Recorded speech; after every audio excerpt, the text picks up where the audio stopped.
guys, it's Sim, and this is Wrestling Unlimited, as it's Monday, and that means tonight is Monday Night Raw. Well, was Monday Night Raw. Really good show. I thought this show flew by. They go, we're here for our main event, CM Punk and Sami Zayn, and they go, oh, freaking ready?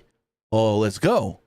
Yes, sir. I was just like, damn, I did not expect this show to go by as fast as it did. And the show went right at 2.5 hours, maybe like a minute or two earlier than 2.5, because I didn't get the exact time because I was like a couple minutes behind because I rewound to record something and get a clip and whatnot. Anyways, so yeah, they hit right at the 2.5 hour mark, and it felt like a regular 2-hour show. It did not feel long. Did not feel like there was a lot of filler. It didn't feel like, and even with getting the extra Netflix stuff watching internationally, it felt easy to watch. And then, yeah, it was just a really good, solid episode of Raw. Very good, solid episode of Raw. But I'm not the only one here. We got Luke over here with us as well. Luke, what's going on? You were in Indianapolis this past weekend. You went to WrestleCon. You went to Royal Rumble. You took your mom with you. How'd that all go? I think you're muted. Hold on. Luke might be muted. Is it on my end or his end? Give us 1 second, guys. Nope. Luke is muted. I don't know what happened. He was literally talking to me 10 seconds ago. We ain't got Luke. I don't know what happened. Oh. Talk now? Hello? It was on my end. My bad. I was about to say. It was a me issue. It was a me issue because I restarted my computer or my soundboard right before we went live, or before I clicked start live, and it pulled down that channel to mute it, and I didn't realize it. Anyway, I got some stories to tell you, man. I got some stories. So we're gonna start with day one. It was Friday. We got into India at like 1:20. We checked into our hotel real quick. We went down to like WrestleCon. It wasn't open yet, but I got to go in like 10 minutes early because I had like a super fan pass. So basically with those super fan passes, like you get to go in early, but you can only skip the line for like certain wrestlers though. You don't get to skip the line for everybody. You only get to skip the line for certain wrestlers. So we got in. I was like confused. Like I was asking like, so wait, where do we buy meet and greets? Like, oh, at the table. I'm like, what table? And they meant like the wrestlers table. Cause I kept thinking like, oh, this is like another StarCast, but WrestleCon and StarCast are like two different things. Cause at StarCast, you either like pre-order the meet and greets online, or you can like buy some at a stand. You don't really buy the meet and greets at the table at StarCast, but at WrestleCon, you buy the meet and greets at the wrestler's table. Like you pay the wrestler, like if you want a photo, an autograph, or like both. But anyway, we got in. I was kind of just looking around. Then like they started letting everybody else in. And I was like, and I saw Joe Hendry stand. Like, you know what? I'm gonna go wait in line and meet Joe Hendry. And Joe Hendry, that dude had the biggest line out of anybody. This dude had a bigger line than Sting. Like, whew, this guy had a big line. But anyway, we were waiting in line to meet Joe, and he got in. Like he was meeting some people. Then he said, "Excuse me." He was on the phone. I think he was like video recording like the whole line. And my mom was like, "Man, this Joe Hendry guy is kind of a jerk. You know, he keeps like telling everybody to wait. He's on the phone. He should have somebody helping him." Which I don't think it was really Joe's fault. I think it was just more so that like Joe probably didn't expect to have that big of a line, right? In my opinion. But anyway, that's Joe Hendry right there. Me meeting Joe Hendry. The weird thing about this is that he didn't really let anybody like hold the TNA belt. He kind of just did it like that, which is kind of weird. Draped it over your shoulder? Yeah, draped it over his shoulder. Like he didn't really. Heck, back in the day, we went to a Miz meet and greet. He let my son, when he was like 4, hold the Intercontinental Championship. Yeah, he didn't really let anybody like hold the TNA belt. He kind of just did it like that to everybody. Or if it was 2 people, he would like hold the belt like it like this when there's 2 people next to him. But anyway, yeah, we got to meet Joe Hendry, and I thought it was pretty great. I think the next day, Joe Hendry finally had someone helping him, like paying them. like having someone like handle the money and everything. So that was good. But anyway, after Joe Henry, I think we were looking around a little bit, got something from the shop. After that, I paid $20 to meet Colt Cabana. And I think Colt recognized my name because I used to play Fortnite and Fall Guys with him back in the day, and we were talking for a good 5 minutes and stuff. And yeah, Colt was a really nice guy. My mom was like, "Geez, he recognized you?" And I like told her everything. Yeah, I used to play like Fortnite and Fall Guys with him back in the day when Fall Guys was really popular. Very cool. And then after that, who else did I meet after that? I know I posted it. Matt Cardona. Oh yeah, it was Matt Cardona. Matt Cardona was a really nice guy. I think the main reason why I wanted to meet him because I thought he was going to be in the Rumble. See, he let you hold his belt. Yeah, that guy let me hold his belt, but not Joe Henry. Like he was letting everybody hold the belt. But yeah, Matt Cardona was a really nice guy. I think it was $40. I gave him a 50. I was like, "Do you have change by chance?" And he's like, "Yes, I do have change." Oh, of course, it's going to change. Matt Cardona's pro. Matt knows what he's doing. Oh yeah, yeah. He had most wrestlers had that fanny pack like that they were wearing, like pay them the money. And I think after that, I think we're just looking around a little bit, and then I think that's where we went to the Superstore, like the Royal Rumble Superstore. I think we were having trouble with directions at first because like the first day we were just having trouble with directions. We didn't really know how to get to places. Then we finally figured it out. The line to get in was a little long, but it flew by quick, so that was easy. So then, yeah, we got some stuff from the Superstore. They had like those blue Royal Rumble jerseys that I thought were pretty sweet, but at the end of the day, I just didn't want to pay $100 for a jersey that I was probably going to wear only at the Rumble. Makes sense. And what the cool thing about that is you can get you can get your name on the back of those at the Rumble. And you could pay like an extra like $10 or $20 just to put your name on the back of those. Oh, they were customizing them there? Yeah. That's cool. That's really cool. That's something that I didn't realize that they do at the superstores. I didn't know that either. I thought that was pretty cool. They were like customizing them there. Wow. And then next to the superstore, that's where they're doing like the meet and greets. We saw Miz like sign some things for fans. Someone brought like a Miz cardboard cutout for him to sign. Like I thought, I was like, what in the world? Yeah. So at the superstore WWE, did you see Big E and Tyler Breeze there? Yes, I took a video of it. So they were live on the Fanatics like YouTube or something like that. They're doing a charity auction. Yeah, they were bringing a bunch of. So what they were doing is the first 2 days there, Friday and Saturday, they had wrestlers. Or I think it was just Friday. They had wrestlers coming in signing a bunch of stuff, opening card packs, and then signing things that on Sunday they were auctioning off. Yeah. So, yeah, we saw that. I then took a video. I think I posted on Twitter. Did I not? Of that Big E and Tyler Breeze. Not that I see. Oh, I thought I did. Huh. Let me see. You might have just sent it to me then. Let me double check. I could pull it up while you keep going. But anyway, after the superstar, I think we just went back to our hotel, relaxed a little bit, got dinner.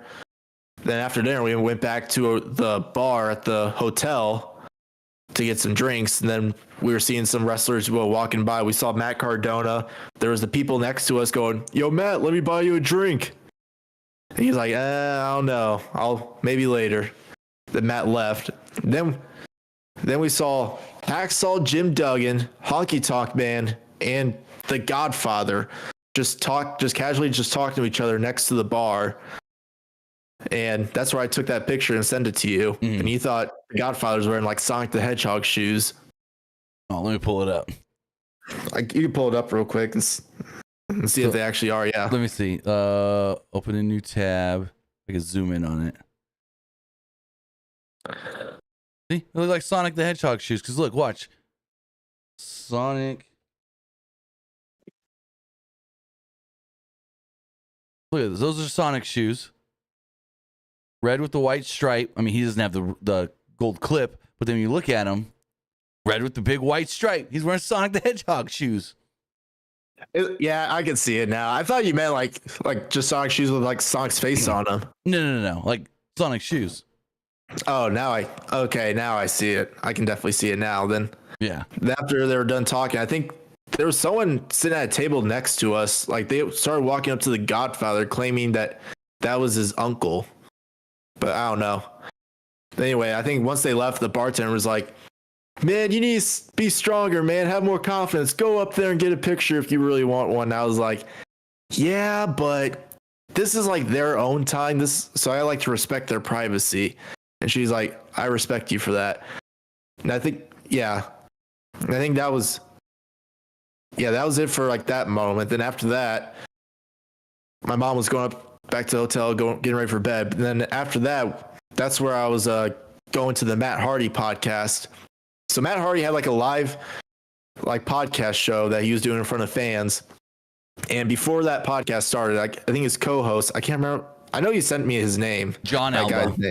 Yeah, John Alba. He was like talking to the audience, and I raised my hand to ask him a question. And he was like, "You don't need to raise your hand."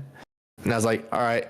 I asked him what was his least favorite Rumble ever, and he said probably 2022. And I told him, I was like, "I was at that Rumble," and he goes, "I am terribly sorry." Like, what was your least favorite Rumble? Let me ask you that. Mine? Yeah, what was yours? My least favorite Rumble. I mean, it doesn't have to be like the actual like Royal Rumble like match, like pay-per-view ever. I mean, everyone's gonna say 2021 because wasn't that the COVID Rumble in the Thunderdome? That wasn't horrible. That wasn't horrible. I mean, if I'm talking about like a Rumble that I didn't care about, 2017 wasn't all that great. I said 2011. That was the 40-man Rumble where Alberto Del Rio won. Yeah, there you go. That was pretty. I also said 2016, but he was like, "Yeah, but that one wasn't bad because Triple H won. We all kind of expected that one." That was the one with the title on the line. Yeah.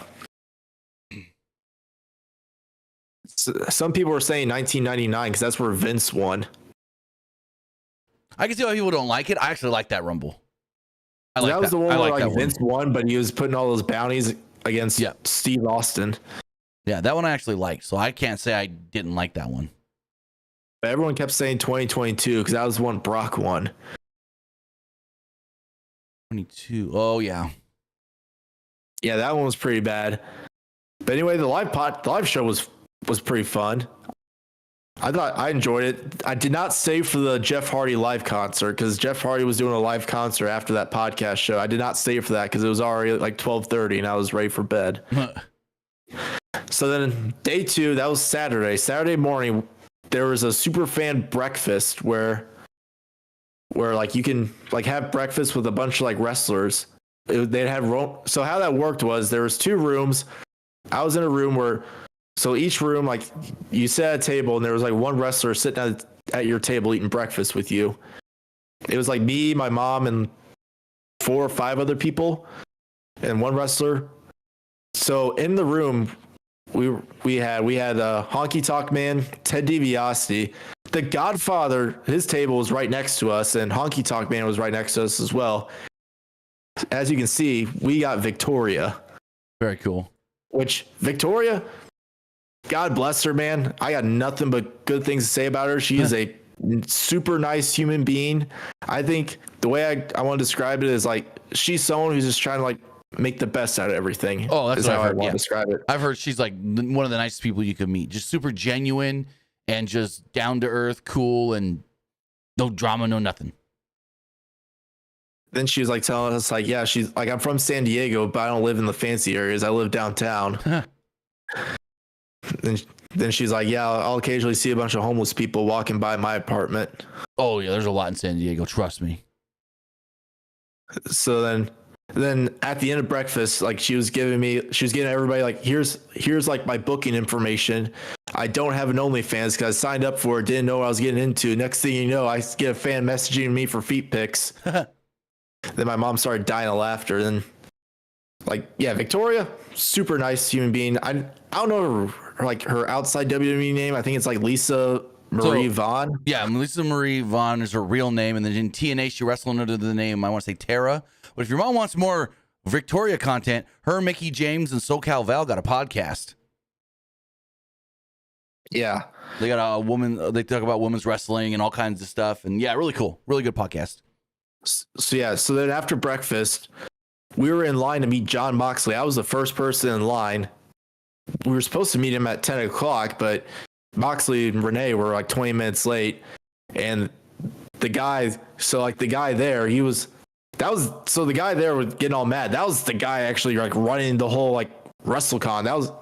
I can't remember his name, but like I actually met the guy running the whole event, and I was like, nice. Wait, are you? So I was like, so are you the guy like running the email and the Instagram and Twitter? And he's like, yeah.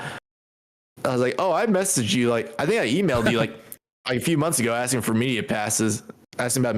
And he's like, oh. Then he explained to me why they don't hand out media passes anymore. Gotcha. He said it was mainly because, well, everybody likes to act like they're media nowadays. I'm just gonna say this right now. I'm not gonna go into context or anything. Don't get me started about people thinking they're media and then acting like super fans in the freaking media booth, and not booth, but like the media suite over Rumble weekend. Don't get me started on shit that I heard and saw. People fucking going in there saying I'm media and then acting like fans with certain people coming out in the Rumble. Don't get me started on that one. Unprofessional. Yeah, he was saying like, at one of our last events, we had people acting like they're media with media passes, and they're going up to wrestlers while they're meeting fans asking for an interview. Yeah. And wrestlers didn't like that. So yeah, that guy was like all bent out of shape that Moxley was running late because he's like, I'm paying him the big bucks to be here. He's like, yeah, I'm paying him the big bucks to be here on time. And he's like taking up my time because he's late. So yeah, he showed up. I think so we got in the room. We were waiting a little bit so he can get situated. And my mom was like, he looks a little hungover. And me and the guy behind me went up to her. We were like, yeah, I don't think he just got out of rehab, so I don't think he drinks anymore. Well, the rehab was like a year ago, but yeah, we've seen him once or twice on Dynamite where I was kind of like, come on, John. There's a couple times on Dynamite in the last year where I'm like, this guy looks like he's had one or two. Yeah, I got a picture from him. He was talking really quiet though, which I feel like that's a lot. That's happens a lot with that's just him. I've heard that before too. He's a very like low talker. Yeah, I mean, that's what I kind of figured. I didn't think much of it. That was kind of just him. Then after that, I was trying to find the Kurt Angle booth. That dude had a big line. Oh, I bet. It was so big. Line was so big, it was starting to turn into a fire hazard. So then one of the employees was like, "If you're meeting Kurt Angle, like step outside the hall. You're not waiting any longer. We're just gonna have you like step out the hall because this line was starting to turn into a fire hazard." And me and my mom, we were talking to that worker for a little bit, and then he told me, he asked me, he's like, "Is this your first like wrestling like convention?" I was like, "No, I was actually at the Starcast during Ric Flair's last match." Then he told me a story. He was like, "Oh yeah, I worked that event." Nice. And he's saying how much of a pain it was because he told me that at that show, Ric Flair was like double booked that day. Yes, I heard that. Because he had that meet and greet and he had a stage show, so he was double booked. And he said, I had to deal with fans complaining that they didn't get to meet Rick because he was double booked. Yeah, I heard about that. Dude, that's day two. I kept seeing so many fans complain. I kept hearing fans complaining about that super fan pass because they were like, how come we only get to skip the line for certain people but not everybody? So I saw a couple people on Twitter tweeting out about how the super fan pass, they felt like it almost wasn't worth it because was there a lot of people with it? There was only 100. Oh, okay, because I saw someone go, there's so many of these super fan passes that you skip the line and you're still waiting. So the Moxley one, I think they were letting people with like pre-order like meet and greets to go first, then the super fans. So, because when I was in line first, and I had to hurry up and get a pre-ordered one, so I hurried up and bought one real quick, so that way I could still be first in line. Right.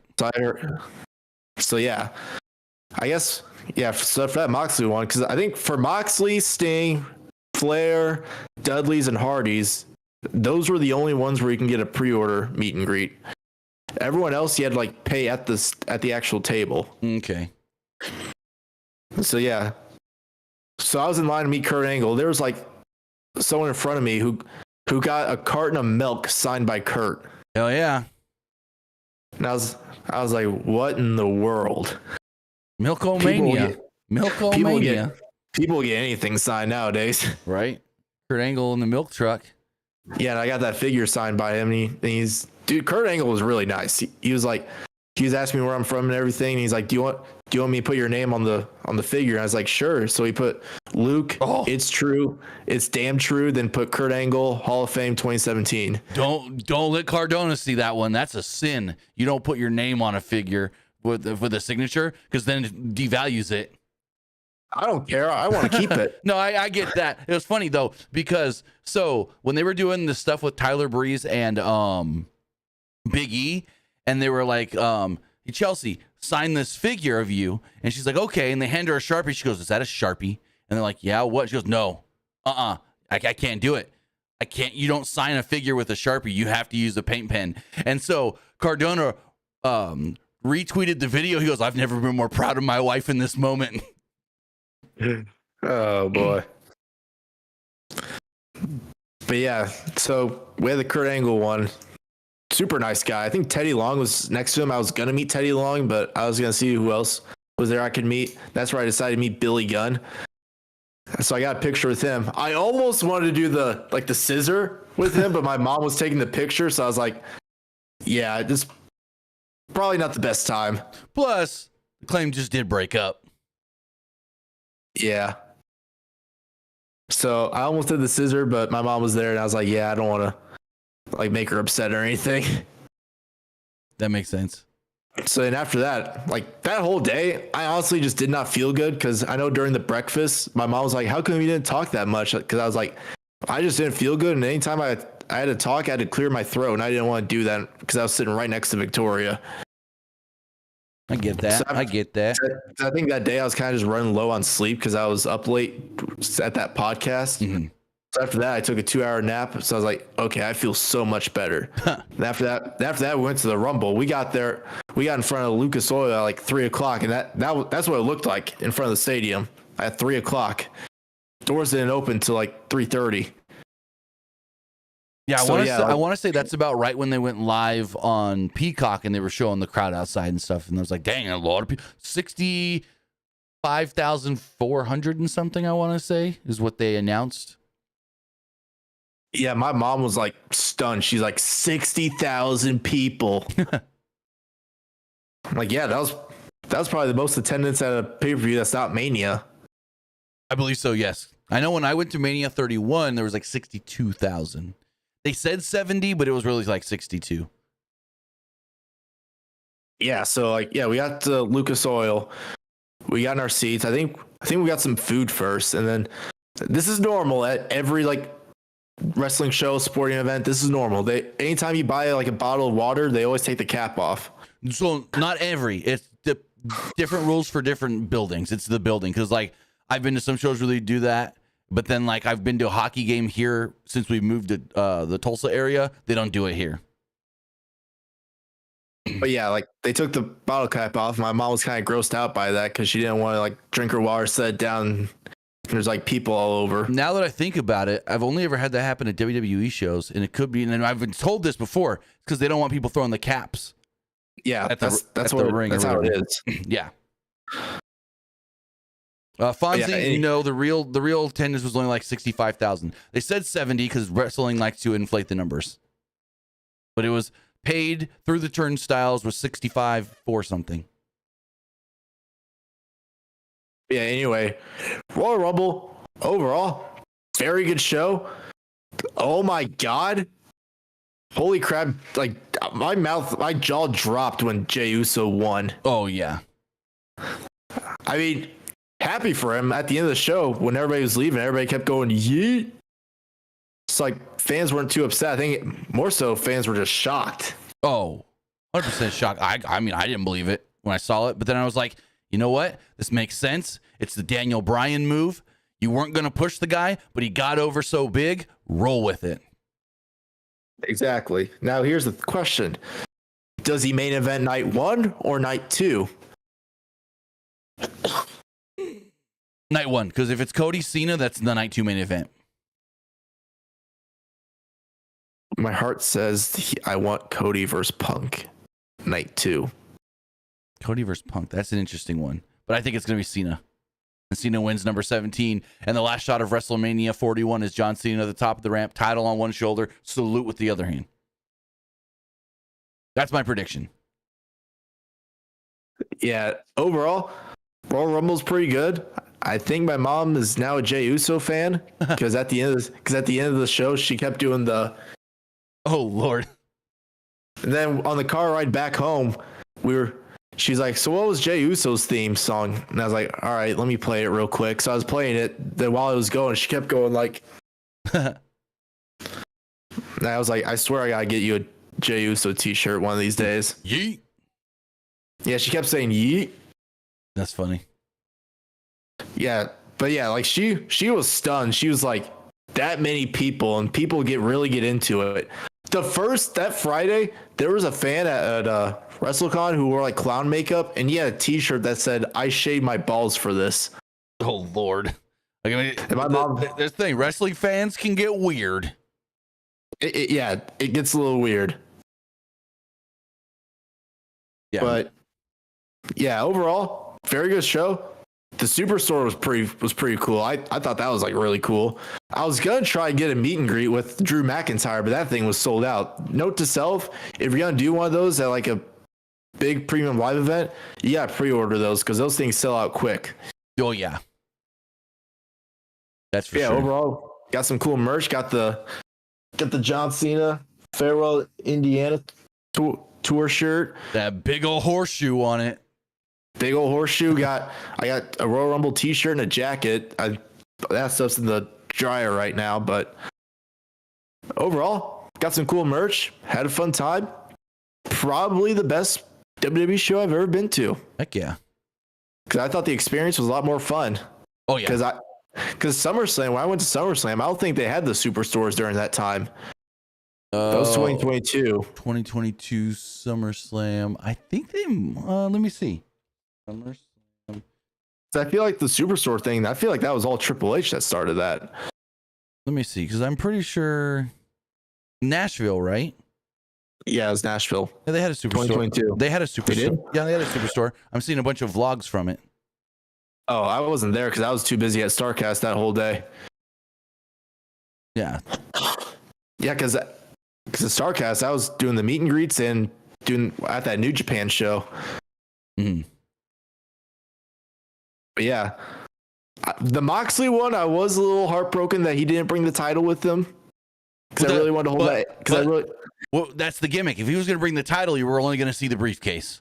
That's the gimmick. He said, because did you watch Dynamite last week and the spot where he talked about, you know, when they did the interview? So Renee did the interview with the Death Riders in their little like gym. Did you see that?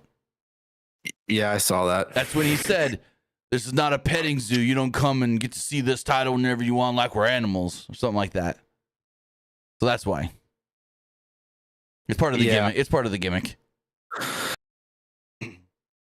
But yeah, WrestleCon was pretty cool. I didn't really feel the best like on that Saturday. I think it was just low sleep and a little bit of a stuffy head, so I had to take a little bit of a nap and leave early so I can like rest up for the Rumble. But yeah, Rumble was pretty cool. Big returns. Alexa Bliss is back. Alexa Bliss, AJ Styles is back from his injury. Nikki Bella's back. Charlotte Flair's back. Very interesting night with Drew McIntyre. This LA Knight fucked some shit up. Yeah. Also, you probably didn't see it from your seat, but Penta screwed up early in the match. Yeah. Oh, trust me. I saw that. It was on the Jumbotron. Oh, okay. Like everything you guys saw on TV, I also saw on the Jumbotron. I was trying so hard not to look at the big screen as much. But yeah, I saw it. Gotcha. Also, my RA from sophomore year was there. Wow. Like, and I texted her. I was like, "Wait, you're here?" I didn't even know she was a wrestling fan because she did not tell me at all. Like she was one of those really quiet RAs where she didn't talk much about herself. I did not know she was a wrestling fan. She was at this show wearing an AJ Lee T-shirt. That's funny. Yeah, a lot of people really wanted AJ Lee at this Rumble. Oh, trust me. And WWE kind of shot themselves in the foot too, because they mentioned her and said something about it on the pre-show, and then she didn't come out. I mean, I think she kind of just moved on from in-ring competition. Probably. I mean, the last thing she did was she was on that heel show. She did the heels. Did have a stunt double, though, which is the interesting part about it. She had an indie wrestler do some of the moves in the matches for her. She did 2 matches on the show. And so, I don't know. I don't know what she wants to do, if she ever wants to do it again. But apparently the word is that if she ever is interested, WWE will have her back for sure. It's all on her. But yeah, I think my mom had a good time, and then I think she really wants to go to another one. Nice. But yeah, I don't think WWE is going to be back in my area anytime soon. Well, we don't know anything past Mania 40 for WrestleMania 41, and then they're going to be in France in August. Other than that, we don't know. She's like, what the heck? WWE's going to have a show in Paris? Oh, they're going to be at multiple international shows this year. I know. That's why I told her. Like, WWE makes a lot of money from these international shows. Oh, yeah. Clash in Paris. I think they're going to be in Mexico for Backlash. That's the rumor. We don't know for sure. That's just the rumor. That's why whenever someone asks me about it, I go, hey, your guess is as good as mine. It's 50-50 right now because they haven't said it. Because apparently Bad Bunny said they're going to Mexico for Backlash, and then it got clarified that WWE reached out to Bad Bunny, and Bad Bunny thought they were going there because he saw the fan-made graphics on Twitter. Right. He was never actually told. Money in the Bank, I have no clue where that's going to be at. Yeah, we haven't heard that yet. But yeah, I think I think SummerSlam is going to be in Indy 2026, correct? Well, see, here's the interesting thing about that. You would think that they're going to do 1 year after the other with that 3-year or 3-event deal for WrestleMania, SummerSlam, and the Rumble. But apparently, the word is that they're spreading it out. It's not 3 years in a row. This year they got Royal Rumble, and then in like 2 or maybe even 3 years, they'll get SummerSlam, and then 2 or 3 years after that, they'll get WrestleMania. Wasn't the rumor Mania supposed to be in 2027? Well, that's what fans assumed. There was never any like a reported rumor. That was just what fans go, oh, well, if they get, if they get Royal Rumble this year and then next year's WrestleMania is in New Orleans, then 2027 has got to be in Indy, right? It was just fans thinking, that makes the most sense. But Meltzer came out and goes, no one's ever said 2027. WWE's never teased 2027. What Meltzer was hearing was like 2030, 2031, early 2030s is when Indy will get their WrestleMania because their deal is to be spread out over over multiple years, not just back to back to back. So, right. We'll see. Yeah, we'll see. But yeah, great show. I enjoyed it.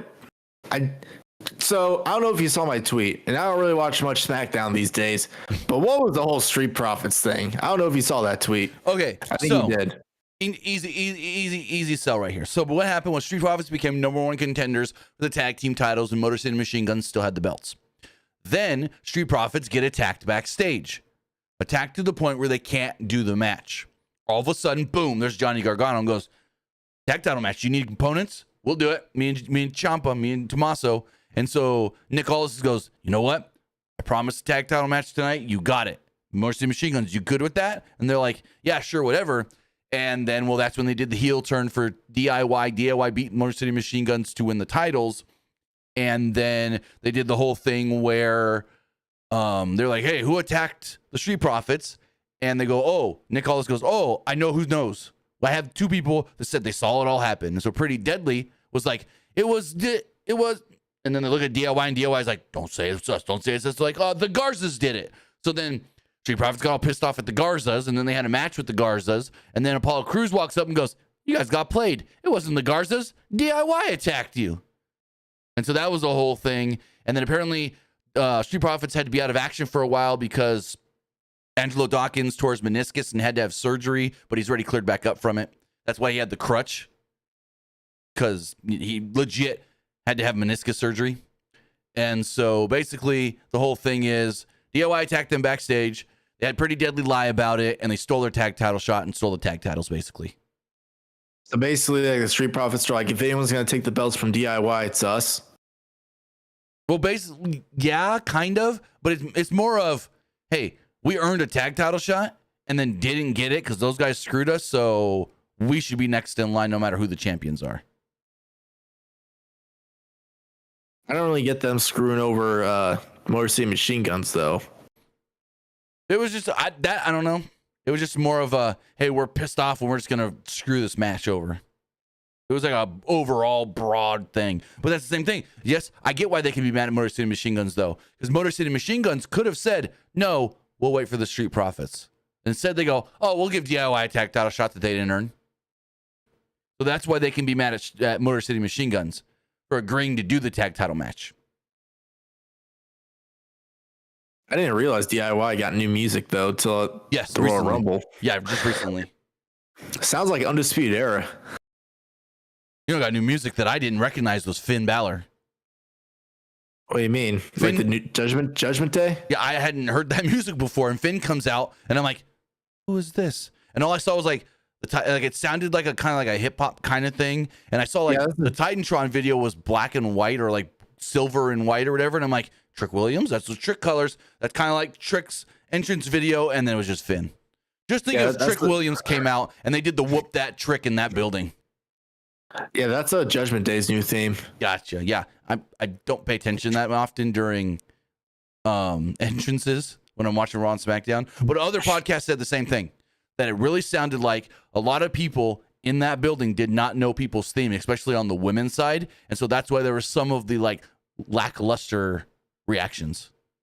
Yeah, I mean, there was some. I knew most of them. I think the Alexa Bliss one I didn't know until I saw Alexa Bliss's. You don't like, know name Alexa? No,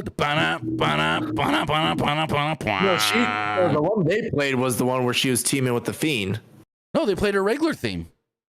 No, that's like a dark version that they had for her when she was with the Fiend. Oh no, I heard the regular theme come off the TV, so to me it sounded like the regular theme, but I don't know. I could be wrong. Yeah, you gotta rewatch the video. Sure. But I heard it and immediately knew it was Alexa Bliss without even. I was like, literally, I had it on this third screen over here. I was over here sending out a tweet, and I wasn't even looking, and I'm like, oh, Alexa Bliss is back. My son's like, oh, that's cool. He didn't even know she was gone. He was like, he doesn't keep up or watch every week, but like when I got a podcast on talking about wrestling, or like he'll come into my room sometimes and like catch a match or something, but he's like, oh, I didn't even know she was gone. What happened? I was like, she had a kid. Yeah, so Alexa Bliss is back. We saw Jordan Grace, which I thought was pretty cool. There's who else? AJ Styles is back. I thought that was cool. Hey chat, you want an exclusive that no one else has reported that I was told tonight? Jordan Grace to SmackDown. Not going to NXT. Main roster, SmackDown. Don't know if she'll be on the show Friday, but I want to assume. I was told late tonight, like right towards the end of Raw, I was told, hey, Jordan Grace is SmackDown. So there's your scoop, ski guys. There's your exclusive that I haven't seen anybody else report. Yeah, Elite Tish said that was Fury, her OG theme called Spiteful. That was her like theme with when she was with Bray Wyatt. Gotcha. I'm gonna look it up right now. I'm gonna pull it up here. Yeah, it's called Fury. Well, I can just go on their YouTube and find the clip. Keep talking, and I'll listen to this real fast. Like my mom, like she was kind of getting bored of the women's rumble because that women's rumble took a while. So here's the thing: you say that. So we're doing the review, right? And my son was like, the women's rumble, it felt long, like longer than the men's rumble. And so I look at the times on Wikipedia and I go, men's rumble was 10 minutes longer than the women's. He goes, no, it wasn't. He's like, it felt a lot faster. Yeah, the women's rumble went an hour and 10 and the men's rumble went an hour and 20. The men's rumble is the longest match ever in WWE history. And I was there for it. Yeah, it was the longest match ever in WWE. Yeah, yeah, I think my mom was kind of getting bored. She's like, all right, I'm gonna go to the restroom and see if there's anything you want from the store. And I was like, okay. Then, dude, those merch booths, those things, they had a lot of those lines looked so long. They had like a separate one. They had like one for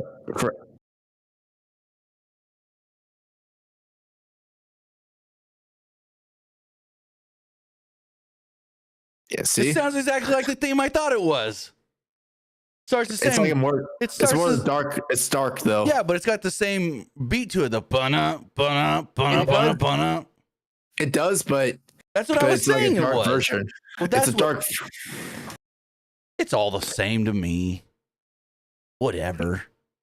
But yeah, so like they had like two different like merch stands. They had like the actual like merch where you get like T-shirts and hats and stuff, and they had one for like title belts. Nice. There's a lot of people buying the CM Punk custom belt. I forget what that one looks like. You were talking. It's like the John Cena spinner one, but it's like all CM Punk. So apparently there's like a bootleg fake version of that CM Punk one I saw someone posting online the other day. Like someone was trying to sell it on eBay and it wasn't legit. Yeah. Yeah, I'll send it to you real quick. I think I found it on Shop. They don't sell it on Shop anymore. It's sold out. It's sold out on Shop. Oh, maybe this is not it then. Hang on. I just sent it to you. That's what it looks like. Where'd you send it on? Discord. Okay, gotcha. Oh yeah, it's not on Shop anymore. Never mind.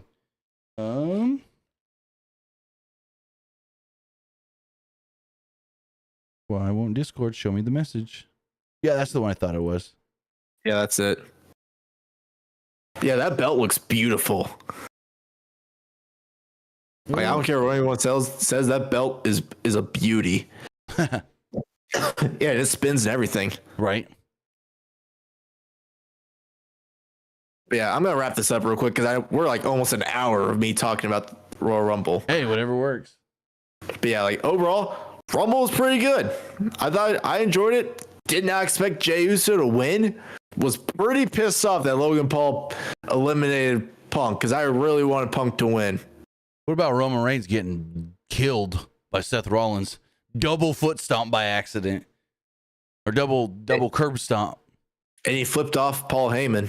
Yeah, well, it looks like Seth slipped when he went to do the curb stomp on the floor, and both feet landed on freaking Roman. I'm just saying, Roman's probably got a concussion. I thought Finn Balor got killed. Like, did you notice when Cena gave the AA to like Finn Balor to eliminate him? Yeah. And Braun got really pissed off because I think Braun was supposed to catch him, but he accidentally like dropped him. I think I know what you're talking about. Yeah. And I watched that. I was like, holy crap! I think John just killed Finn. I mean, Braun Breaker killed ISO Speed. Yeah, but like, I think that was kind of a botch though, because I think John Cena was supposed to like AA on top of Braun. I think so. I think Braun accidentally like, dropped him, and I saw Braun getting all pissed off. Well, I mean, Drew McIntyre got pissed off at LA Knight because LA Knight screwed some stuff up. Did you hear exactly how that went down? What exactly happened? So, for everyone that don't know the news, the way Drew McIntyre was eliminated was not exactly the way it was supposed to go. So apparently, LA Knight was doing some stuff in the ring and kept like trying to get himself over is what is being reported. And like, so he had a spot with Roman Reigns that didn't quite go right and it went a little long, and then he like pandered and posed and this and that. And so then it made other things have to not go right, because it's like there are certain spots in the Rumble. Everyone's got their agenda. Hey, you're going to fight this guy in the corner over here while these guys do this in front of the camera. Then there's going to be this where the camera's going to focus on this. And everyone knows what the main key spots are as far as what the camera's got to focus on. And so there was a spot with Roman and LA Knight that ended up going longer than it was supposed to, and the camera had to stay on it. And so that all got messed up. And before Logan's music hit, Drew was already supposed to be eliminated before Logan came out. Well, Logan, his music hits, he comes down to the ring, and it's another minute before Drew gets eliminated. What was supposed to happen was Drew, Priest, and Jey Uso were all supposed to be fighting, and Drew was supposed to be trying to throw Jey over, like pushing him on the ropes, lifting him up, however he was going to do it. And then Damian Priest was supposed to come up from behind, grab Drew, and dump him over the top rope. Well, instead, what happened was they were trying to get to the ropes. LA Knight was doing some stuff with Logan Paul, backed up into them, and they all kind of like bumped into each other, and Priest just ended up pushing Drew over the top rope. And that's supposed to lead to Drew and Priest potentially at WrestleMania. And so Drew's all pissed off because it almost felt like a nothing elimination. So why should he be mad at Damian Priest and want to match with Damian Priest and start the program, this, that? So yeah, that's the whole thing. Apparently he was yelling and screaming and cursing backstage saying, well, this guy had to get his shit in. And then he was so mad that he left before the Rumble match even ended. Yeah. I saw. According to Fightful, other wrestlers basically confirmed, yeah, LA Knight screwed some stuff up. So, don't know if there's any heat on him or anything, but yeah. Was a little sad that Becky Lynch wasn't in the Rumble. So there was conflicting reports because PW Insider said she was there, but then Fightful said she wasn't. So I don't know. I have no clue. I know a lot of people wanted The Rock there, but I kept saying Rock's filming a movie. He can't be in the Rumble. I don't know if he's filming anything at this moment, but I do know between now and WrestleMania, they do have reshoots planned for Moana, and he can't get hurt before any of those reshoots. So that's why he's not working Mania. That's the main reason, because of the Moana reshoot schedule.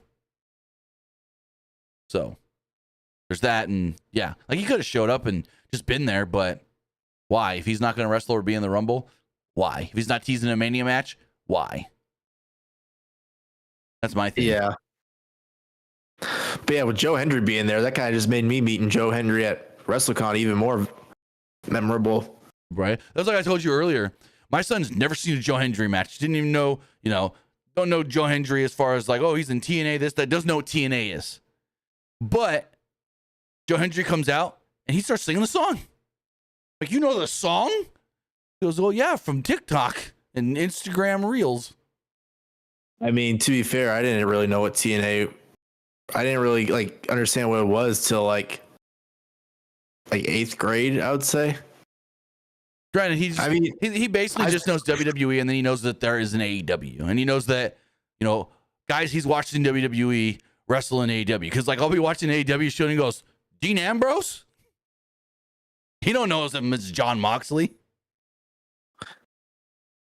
I mean, I did watch one TNA episode when I was in 4th grade, but I didn't really know what it was.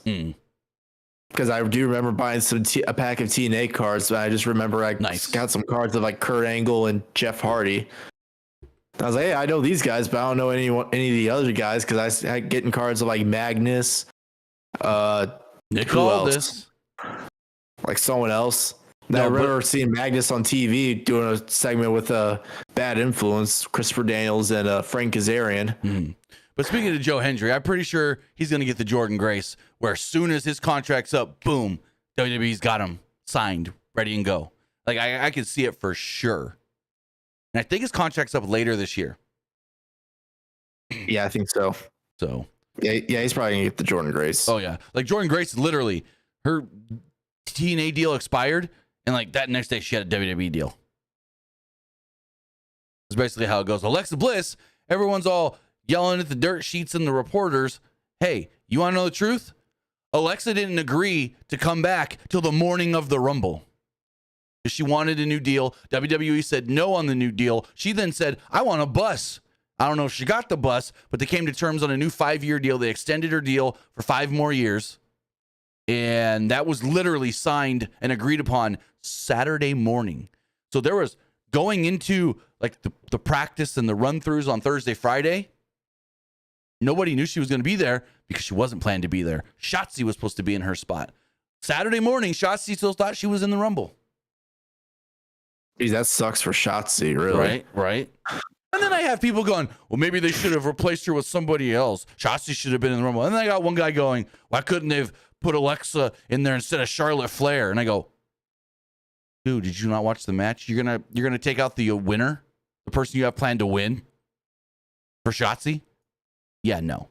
I could have seen. What I said was should have just been like an NXT girl, like Jada Parker. No offense, or a Lash Legend.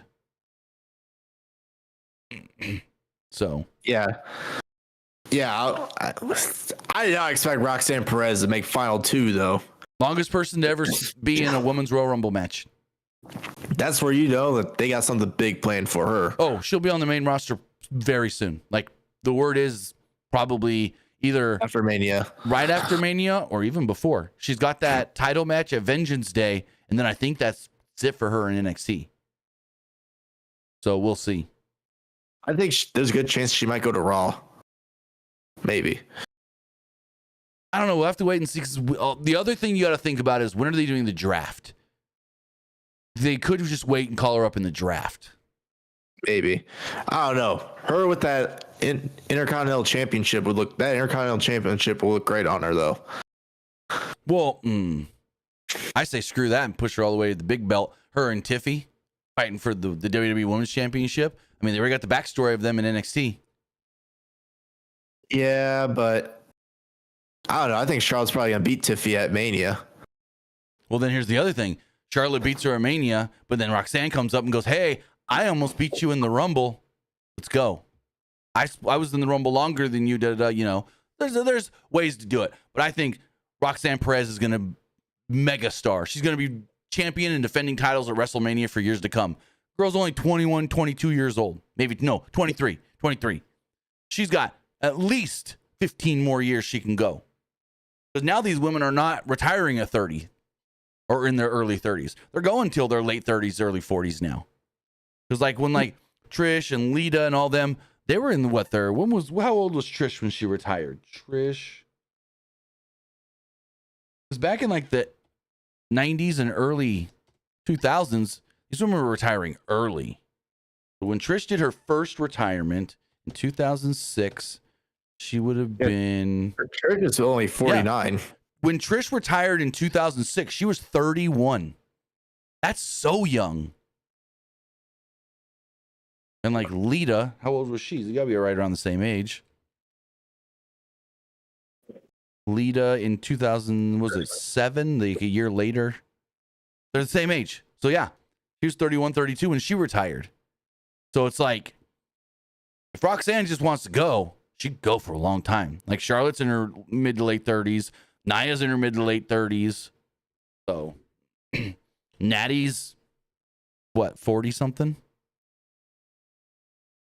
Natty's 42 and still rocking.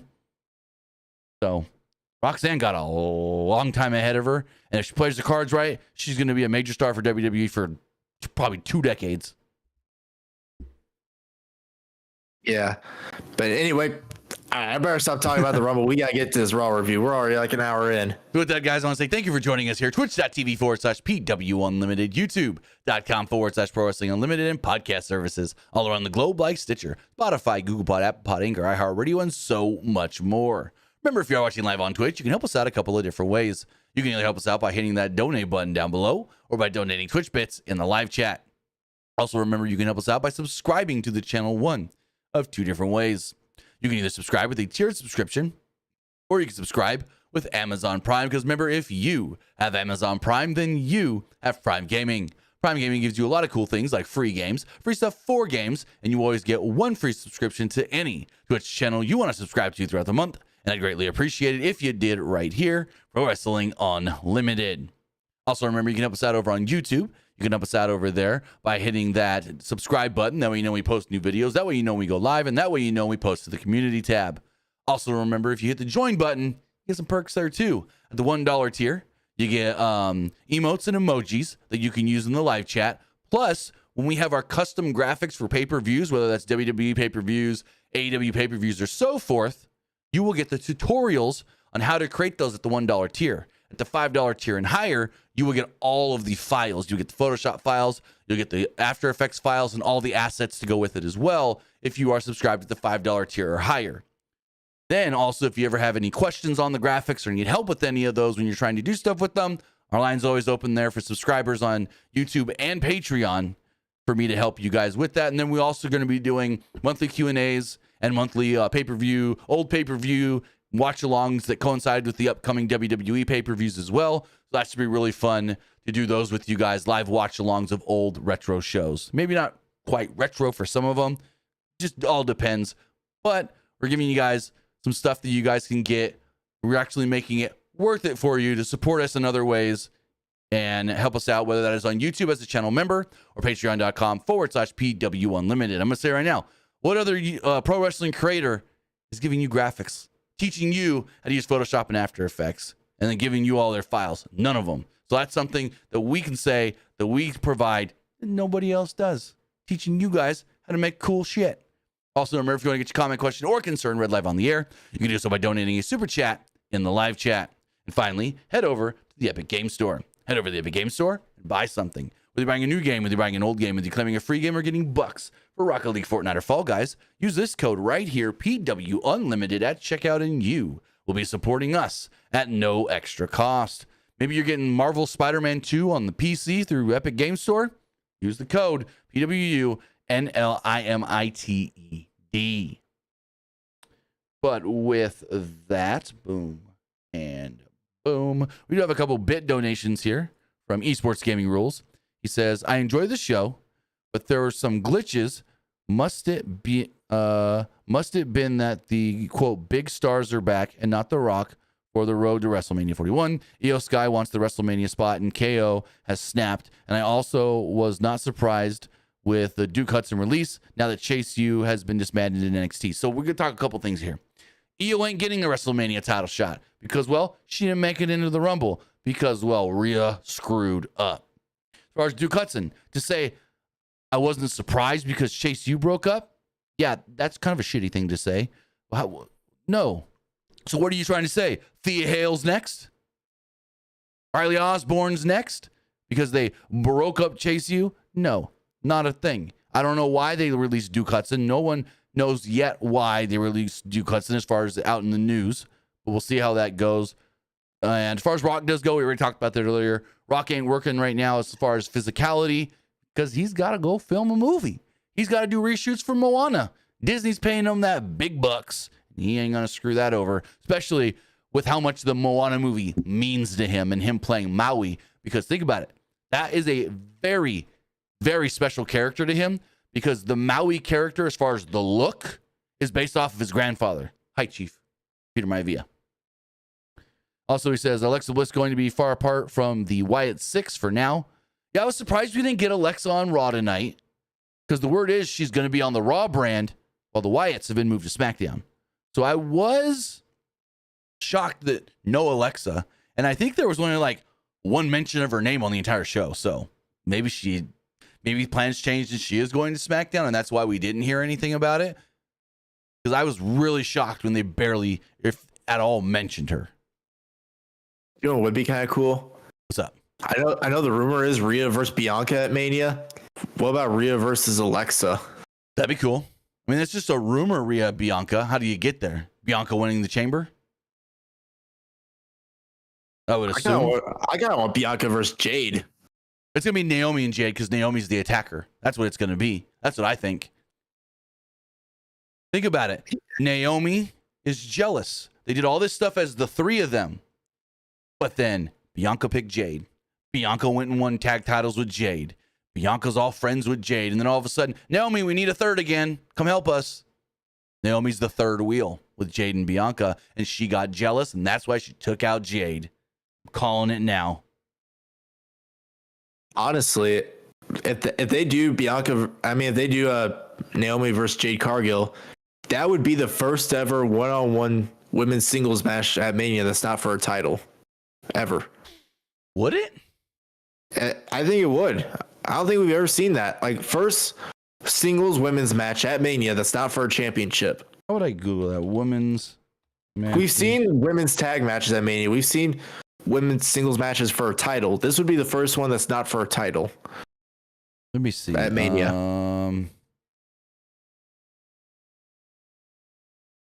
Okay, let me see. Becky Bianca belt. Sasha Bianca belt. Charlotte Asuka belt. Asuka Rhea belt. That's a tag match. Alexa Nia belt. Tag titles. AJ Lee and the belt. It's a tag match. You said it's a singles match. Battle Royal. Mixed tag. 8-woman tag. Title match. Title match.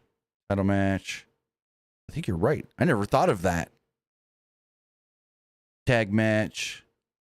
Title match. Title. Leilani Kai versus Wendy Richter. I don't think that was a title match. It might have been. Was that a title match? Leilani Kai versus Wendy Richter at WrestleMania 1.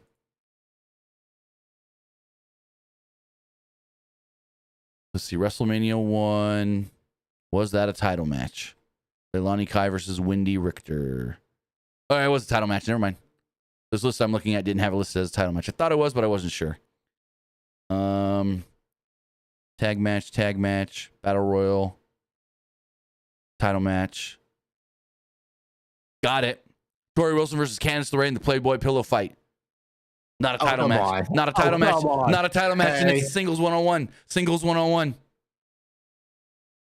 WrestleMania 21. Okay, regular singles match then. Regular singles match, not a pillow fight. We'll go regular singles match, okay? Terry Reynolds versus the Cat in a cat fight. Special guest referee Val Venus. WrestleMania. Regular singles match. No cat fight, no pillow fights. Regular one-on-one singles match. Oh, if you're putting those parameters on it, then no. Yes, exactly. I don't know if WWE would really say that though. The thing I'm looking at, all the singles matches are title matches except for those two: the pillow fight and the cat fight. Do those really count though? I mean, come on. No. I count them. Anyways, as far as Raw does go, Michael Cole welcomes us to Raw, tells us there's 13,434 people in attendance here in Cleveland. And then out comes the winner of the men's 2025 Royal Rumble, Jey Uso. And this was incredible. This was awesome. Jey comes out, does the entrance through the crowd, huge ovation, crowd singing his song, crowds yeeting with them. Michael Cole's trying to yeet, but he can't be on beat because this man's got no rhythm. And his music cuts out, and the fans just chanting, one more time, one more time, one more time. So he looks in the camera and he's like, start it up. And he gets on the turnbuckle. Pat jumps up on the commentary table and the yeeting again. Day one, it's mine. So they're doing all that, this and that. And the crowd's chanting, you deserve it. And he starts getting emotional. He's tearing up and you can hear it in his voice. And that's when I'm like, this is incredible. Because you see what it means to this man. He was starting to like choke up. So, was Rikishi at WrestleCade? You mean WrestleCon? WrestleCon, I mean. Yeah. Okay, so Rikishi wasn't. He was okay. So now the story makes more sense to me now. So Rikishi was at the hotel with friends and family doing a watch party of the Rumble, and Jey did not tell his dad he was winning.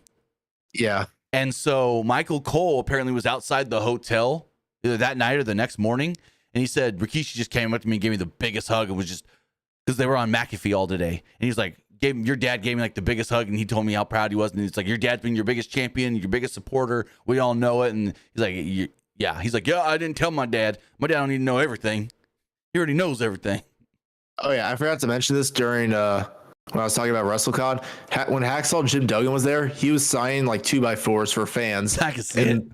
And by day 2, I really wanted to meet him and get a signed 2x4, but he was all out of 2x4s. Oh, wait, he brought him with him? Not the full size one. They were like those smaller ones. Yeah, he brought. I thought you were going to say like fans. With him. I thought you were going to say fans brought the 2x4s. No, he brought some with him so he can sign some for fans. Smart man. Very smart. But by day 2, he was all out of 2x4s. I was like, dang it. So that's why I decided to meet Billy Gunn instead. Well, that was like. Who was it? It might have been Cardona said that he ran out of like pictures to sign autograph on day 2. Joe Hendry had like a box of action figures for him to sign. Nice. I decided to get a photo. I only got one thing signed. It was the figure from Kurt Angle. I bought the figure, but I think if you wanted to but if you didn't have anything from the autograph, he had like Funko Pops I saw for that him to sign in for you. the picture. He had it on the table right there. Yeah. Yeah, he had a few Funko Pops that he could sign for fans, but Nice. I just got a figure instead. So Jey Uso's in the ring getting very emotional. You can hear it in his voice. He removes the shades. An additional moment to gather himself, and he does the yeet. And the crowd's still chanting for him and cheering for him. And he goes, "To be honest, I don't even know what to say." He's just like, yeet. I'm just beside myself. He said that he came into the game about 15 years ago. He and Jimmy tried to make a good living and carry on the family legacy. And they did that.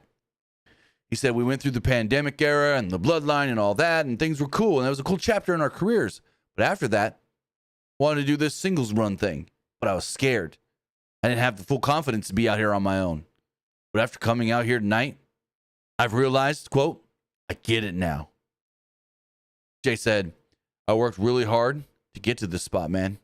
I worked hard to get to this position. He began tearing up, and he thanks the fans for always being there for him. He even struggled to get those words out because of how much this means to him and how emotional he's getting. He thanked the fans because, well, it was them that led him to the win at the Royal Rumble. It was them that made him main event Jey Uso, and now in the main event of WrestleMania. Which is a loose term nowadays because they showed Bayley in the crowd later and they go, Bayley main evented WrestleMania last year after she won the Royal Rumble. No, she didn't. No, she didn't. That EO match was not a main event. I don't know. I do feel kind of bad for anyone who wins the Women's Rumble because I don't think we've ever seen, besides Bianca and Sasha, yeah. The other ones never main evented a Mania, and I do feel kind of bad. I remember 39 there was a lot of people who were actually pissed that Rhea and Charlotte didn't main event night one. People were asking Triple H. It was the best match of the night. What the Charlotte Rhea match? I thought the Usos versus Sami Zayn and Kevin Owens, that was probably the best match. I thought Charlotte Rhea was just a little bit better. I can see where you could put the tag title match because Charlotte Rhea did have like 2 botches. But yeah, and people were asking Triple H, like, how come the women didn't main event night one? Don't even get me started on why doesn't this wrestler or this wrestler get this and that when they ask Triple H that. Don't get me started on all that. Triple H can't give no good answer because he's gonna piss somebody off with his answer either way. Well, he said it's the biggest story that main events. That's what he said. Yeah, I don't know. He's like, you earn it, you get it. That's like when he said, I don't see race. He's like, I don't see race, I don't see gender. The best wrestlers are going to get the best opportunities. So, but Jey Uso is out there talking about what it means to him to win the Royal Rumble when out comes Gunther. So Gunther comes out. He talks about, beating him in Mania would do nothing for my legacy. Why should I fight you at WrestleMania? What am I going to get out of it? If I fought John Cena, if I fought Roman Reigns, if I fought CM Punk, I would get something from beating them at WrestleMania. You, nothing. And I'm like, he's not wrong since he already beat him at Saturday night's main event. But I'm going to be completely honest. I would put money down Jey's beating Gunther at WrestleMania for the title. And he has to. And that's why they did the thing where Jey got so many near falls to Saturday night's main event and then came out that next Monday and goes, I didn't win, but I got a plan. If I ever see that man again with the title on the line, I know how to beat him now. I've got an idea. So it's got to be the match. It's got to be Jey and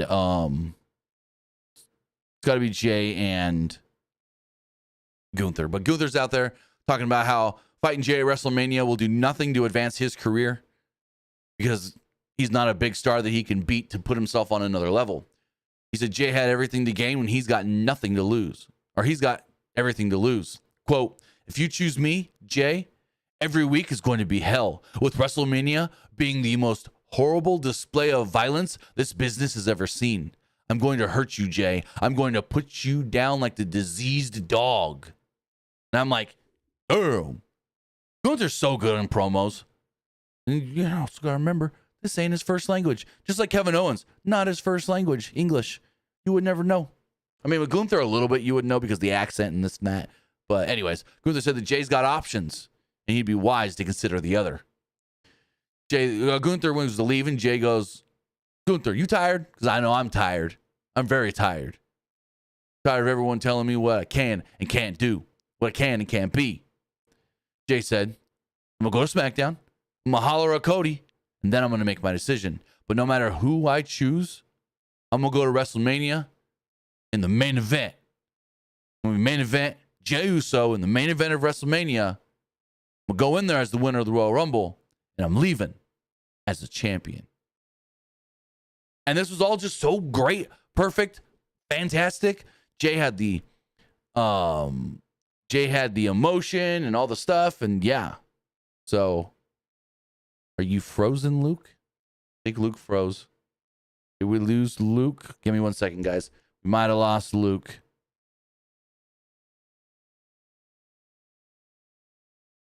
Uh-oh. Did we lose Luke?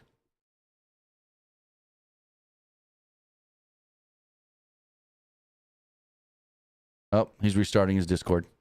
Give him a moment. Yeah, I thought this was great. I thought this was awesome. Really well done. And it's like, yeah, he's going to go to SmackDown. He's going to talk to Gunther or Cody. And then he's going to come back to Raw and pick Gunther. I have a 100% confidence. But it's like, unlike Charlotte, who said, I'm also going to go to NXT and see Julia about maybe fighting her. He didn't mention Obafemi. So we'll see how that goes. That's like, I wouldn't want to fight Obafemi either. Moving forward, they told us that Roman Reigns ain't doing good since the Royal Rumble, and we'll have an update later. They then aired a clip of John Cena declaring to be in the Elimination Chamber. And I'm like, so Cena says he doesn't want to be given things, and then is just taking a spot in the chamber while everybody else has to earn it. Gotcha, bud. Gotcha. So Kaiser comes out during a break, does a quick promo on Penta, and then we get Kaiser versus Penta for 10 minutes. And this match, pretty dang good. Kaiser hit a rolling DVD on the apron, which led to a break 2 minutes into the match. Kaiser maintained control through the break, but Penta fired up with chops and a clunky looking backstabber that he got a 2 off of. Also, at this point, we're starting to get like glitching and weird audio deals from Netflix. I don't know exactly what happened, but Netflix did not have a good night tonight when it came to the stream, especially towards the end of the show. So they exchanged chops before Penta wiped out Kaiser with a flip dive, followed by a flying crossbody for a 2. Penta then hit consecutive super kicks, but Kaiser came back with a Finley roll for a 2. Penta snapped the arm of Kaiser and hit the Penta with the sacrifice, hit the Penta driver and pinned him 1, 2, 3. Can't make any fingers. 1, 2, 3 to pick up the victory. Not his best match he's had. The Pete Dunne match and the Chad Gable match, those were better. But this still was pretty good.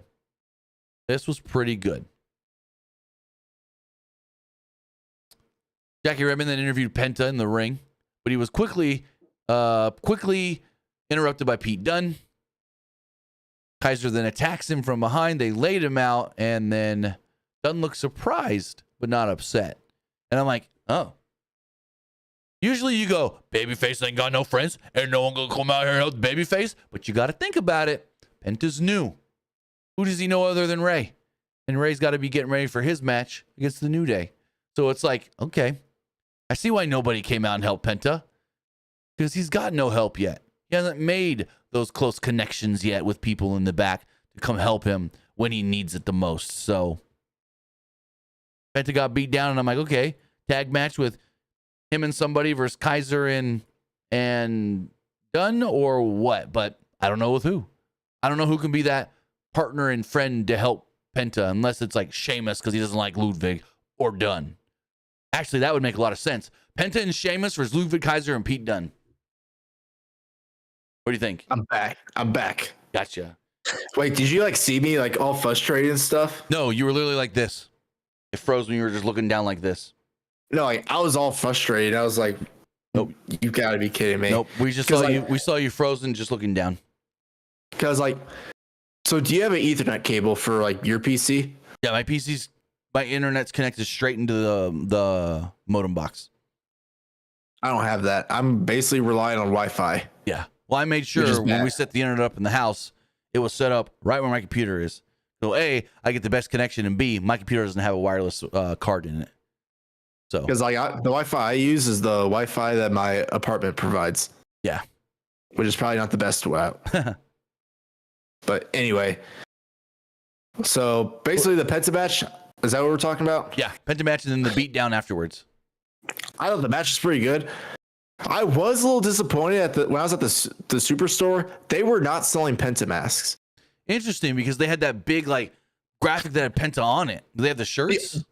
The only thing that they were selling were the shirts. They were not selling masks, which I was kind of disappointed because I really wanted to get a mask there. Also, they do have, if I saw it correctly, they got the white T-shirt. They have it in a tank top style now. Yeah, the only thing they were selling was the white T-shirt, and if I was gonna get a Penta shirt, I was gonna get the black one. I'm not a really big fan of those like white T-shirts. Oh, they got a couple new things now. They got a Penta jersey, like a Penta the jersey in-ring T-shirt. Then they have the this is dope. Penta basketball jersey. Okay. They have the Penta. Now they have the Penta autographed photos, and they have the white shirt as a tank top. I'm kind of interested in. I really want. The only thing I'm interested in is like the black T-shirt. Hopefully, they bring back those like black hoodies and the mask. Well, I never saw a black hoodie. It was just the white shirt on a white hoodie. I never saw a black hoodie. I think they did, but it sold out really quickly. Maybe, because I know the white hoodie sold out like day one. Yeah, they were not selling Penta masks at that Superstore, which I was a little disappointed. Could have been a fact that they ran out already, because I know that the Penta stuff, like day one when they put it all on sale, most of it sold out. They made X amount of inventory, thinking, "Oh, we need this much, it's gonna sell whatever," and like it well overdid expectations when they first put it on sale or last month. And then apparently the Alexa Bliss new shirt, and I think the Lily doll as well, but the Alexa Bliss, the new Bliss merch did really good over the weekend as well. Yeah, so like when I was at the Rumble, my mom, I think it was during the Rumble match, my mom was like, "Hey, I'm gonna try to go to one of the merch stands one more time. Just text me what you want and I'll try to get it for you." So I texted her this let me send it to you real quick so that way you know what I'm talking about. Gotcha. I think it was that Cody Rhodes like big chain and that Cody Rhodes jacket that I just sent you. I don't know if you see it or not. Yeah, I'm pulling it up. Boom. Yeah, I want to see if they were selling those, because I know they were selling those at the Superstore, but I didn't get one. Yeah, the Cody the windbreaker. Yeah, they're sold out of those on WWE Shop. Oh yeah, Cody merch. They can never keep Cody merch in stock. Cody merch goes so freaking fast. Yeah, because I really wanted to get that jacket as well, but she said, yeah, they don't sell those anymore. Well, so you want to make it quick? I was like, it's like any Royal Rumble hoodie or jacket, and then she's like, okay. Because it was getting a little chilly outside, and the only thing I had was that Cody Rhodes jersey. Right. And and I didn't want to walk outside in the cold, so she got me that jacket, which I thought the jacket was pretty cool. Go for it. I think that's all I got. Yeah. So could you see? So Penta needs a partner now because he got beat down by two guys basically. Who do you see as his partner? I can see it being Sheamus because he's got history with both Pete Dunne and Kaiser. I'd say it's either going to be Sheamus or I think the only logical one is Sheamus, because I know some people might say Phoenix, but no, Phoenix ain't coming till well after SummerSlam. I'm gonna tell you that right now. Phoenix is not coming to WWE till well after SummerSlam. Right. Unless something happens, but Tony ain't letting him out early. Esports Gaming Rules with a bit donation. He says, do you see Jeff Cobb going to AEW after being defeated by ELP? And what do you think of David Finlay following Triple H on social media and Evil leaving New Japan with Evil's contract expires? So I don't really follow enough New Japan to answer a lot of these questions, unfortunately. Finlay, his brother's in WWE. He signed to a developmental deal. His dad trains at the PC. Like, he's a coach at the PC. So, I mean, him following Triple H means nothing. It literally means nothing because before Mercedes made her AEW debut, she like refollowed people in WWE, so it means nothing. But yeah, Finley, I could eventually see him maybe going to WWE just because his family's there. I'm pretty sure his brother signed to a developmental deal. His dad's one of the coaches there. I'm surprised he hasn't come already. As far as Jeff Cobb going to AEW, what were you gonna say? Bullet Club's dead at this point. The only thing they got going right now is the War Dogs. I'm gonna say it right now. Tony Khan killed the Bullet Club. Bullet Club, once the Bucks and Kenny and Hangman left, or Cody, Bullet Club died. No one cared about Bullet Club anymore. Tama tried to keep it a thing, and then they brought in Evil, and then the House of Tortured it, and yeah, it was a whole thing. Tony Khan killed the Bullet Club. Then they kicked out Tama Tonga. Yep. But as far as the other question, Jeff Cobb going to AEW, sure. I don't really know. I wish I can give you an answer. I feel bad for not giving you an answer, but it's like I haven't heard anything. I don't know if there's interest. He hasn't worked for AEW in a while. They brought him in for a couple, 2 matches, I think it's been. And I've never heard anything on Tony Khan like wanting him that bad. His name's never come up when it's like, who would Tony Khan like to try and sign? And then as far as Evil, I don't see Evil leaving. What's Evil going to do? Go to WWE because his wife or girlfriend is there? Who's his wife or girlfriend? Isn't it Kairi Sane? I have no clue. I thought he was engaged or married to Kairi Sane. To be honest, I don't even know if WWE really wants Evil. I mean, if they fix him because the House Torture stuff.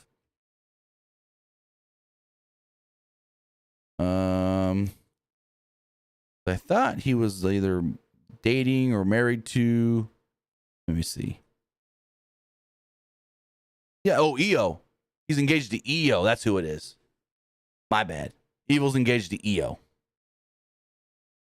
I knew he was engaged to someone in WWE. Moving forward, they talked about JD McDonough and him getting injured last week, and well, he's going to be gone for a while because JD got messed up, punctured lung and multiple broken ribs. Michael Cole goes, and that, folks, is why we say don't try this at home. Right. So then we go to the Judgment Day Clubhouse, and a annoyed and almost, you could say, pissed off Finn Balor barges in. And he said, I've been gone for 2 weeks and everything's falling apart. Dom, you took my tag title shot and then you take my partner and get him injured? What do I got to do? Have a babysitter here for you? And Liv goes, excuse me, hold on. You should be thanking Dom because Dom got you an opportunity to fight to get into the Elimination Chamber. And he's like, what, you what? He's like, you got a Elimination Chamber qualifying match coming up in a couple of weeks, and it's all thanks to Dom. And he's like, oh, well, okay then. And then she's like, yeah, Daddy Dom got me and Raquel a tag title shot, so we're going to be facing the tag champions soon. And then Carlito walks up and goes, so, hey, Dom, what you give me? What you give me? And Dom goes, I got you the apple. You're welcome. I laughed so hard. Because Carlito's like, oh, you're helping everybody. What'd you give me? What'd you give me? He's all like happy. And he just tells him, I got you that apple. You're welcome. I laughed so hard. It was great. It was great. But yeah, we're going to see that implosion soon. Where eventually Liv, Rhea, Dom, they all go their own way. Or Finn just says, screw you all and leaves on and does his own thing. And they keep Carlito. I don't know. I think eventually it'll probably just be like JD and Finn still together. Dominic, Liv, and Raquel still a thing. And then I feel like Carlito's probably just going to do his own thing. Carlito's going to need a friend to play WWE 2K with on that TV. Basically.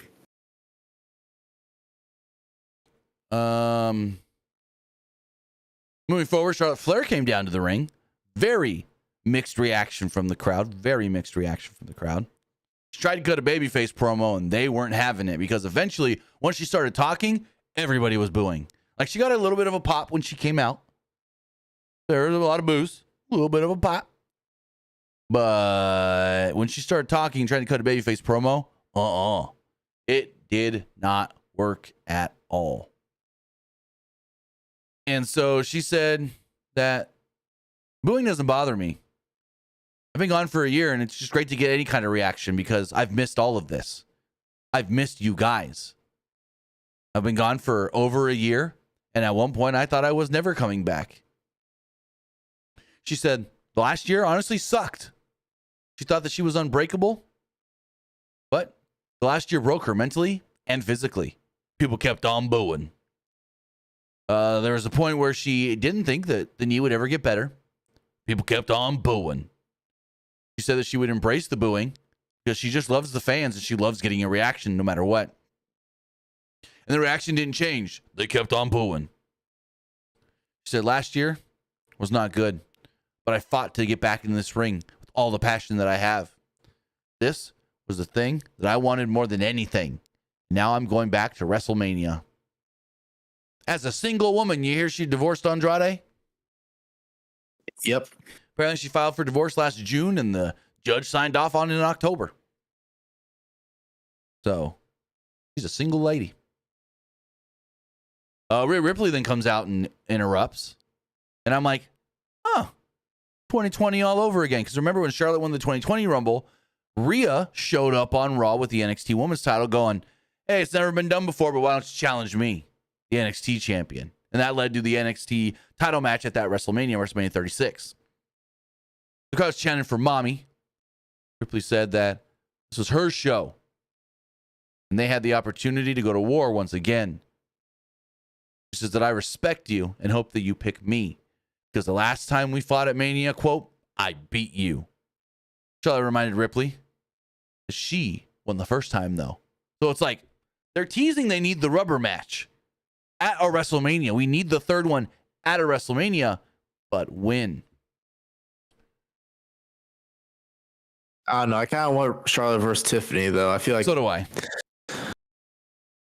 I feel like that match can be like Tiffany's like the younger star who basically like could be the next Charlotte Flair. Maybe, I don't know. So, but I just feel like that match would be better. Yes, I think it would help Tiffany more than Rhea needs it. Like Rhea doesn't need it. Tiffany will really benefit from it. Right. That's what I was about to say. I feel like it would just benefit like win or Tiffany lose. more. Win or lose for Tiffany. Yeah, win or lose, it would benefit Tiffany more. And I kind of just feel like Rhea just doesn't really need it though. Because Rhea's already well established in WWE. She don't need it. So when Charlotte brought up, I beat you the first time we wrestled at WrestleMania, Rhea goes, yeah, but I was just a kid back then. Charlotte said that, she had plenty of time to make her decision. Tomorrow I'm going to go to NXT. I'm going to see what Julia's all about. See if she's inspired enough. Then I'm going to go to SmackDown and I'm going to go see Tiffany. Maybe she can inspire me.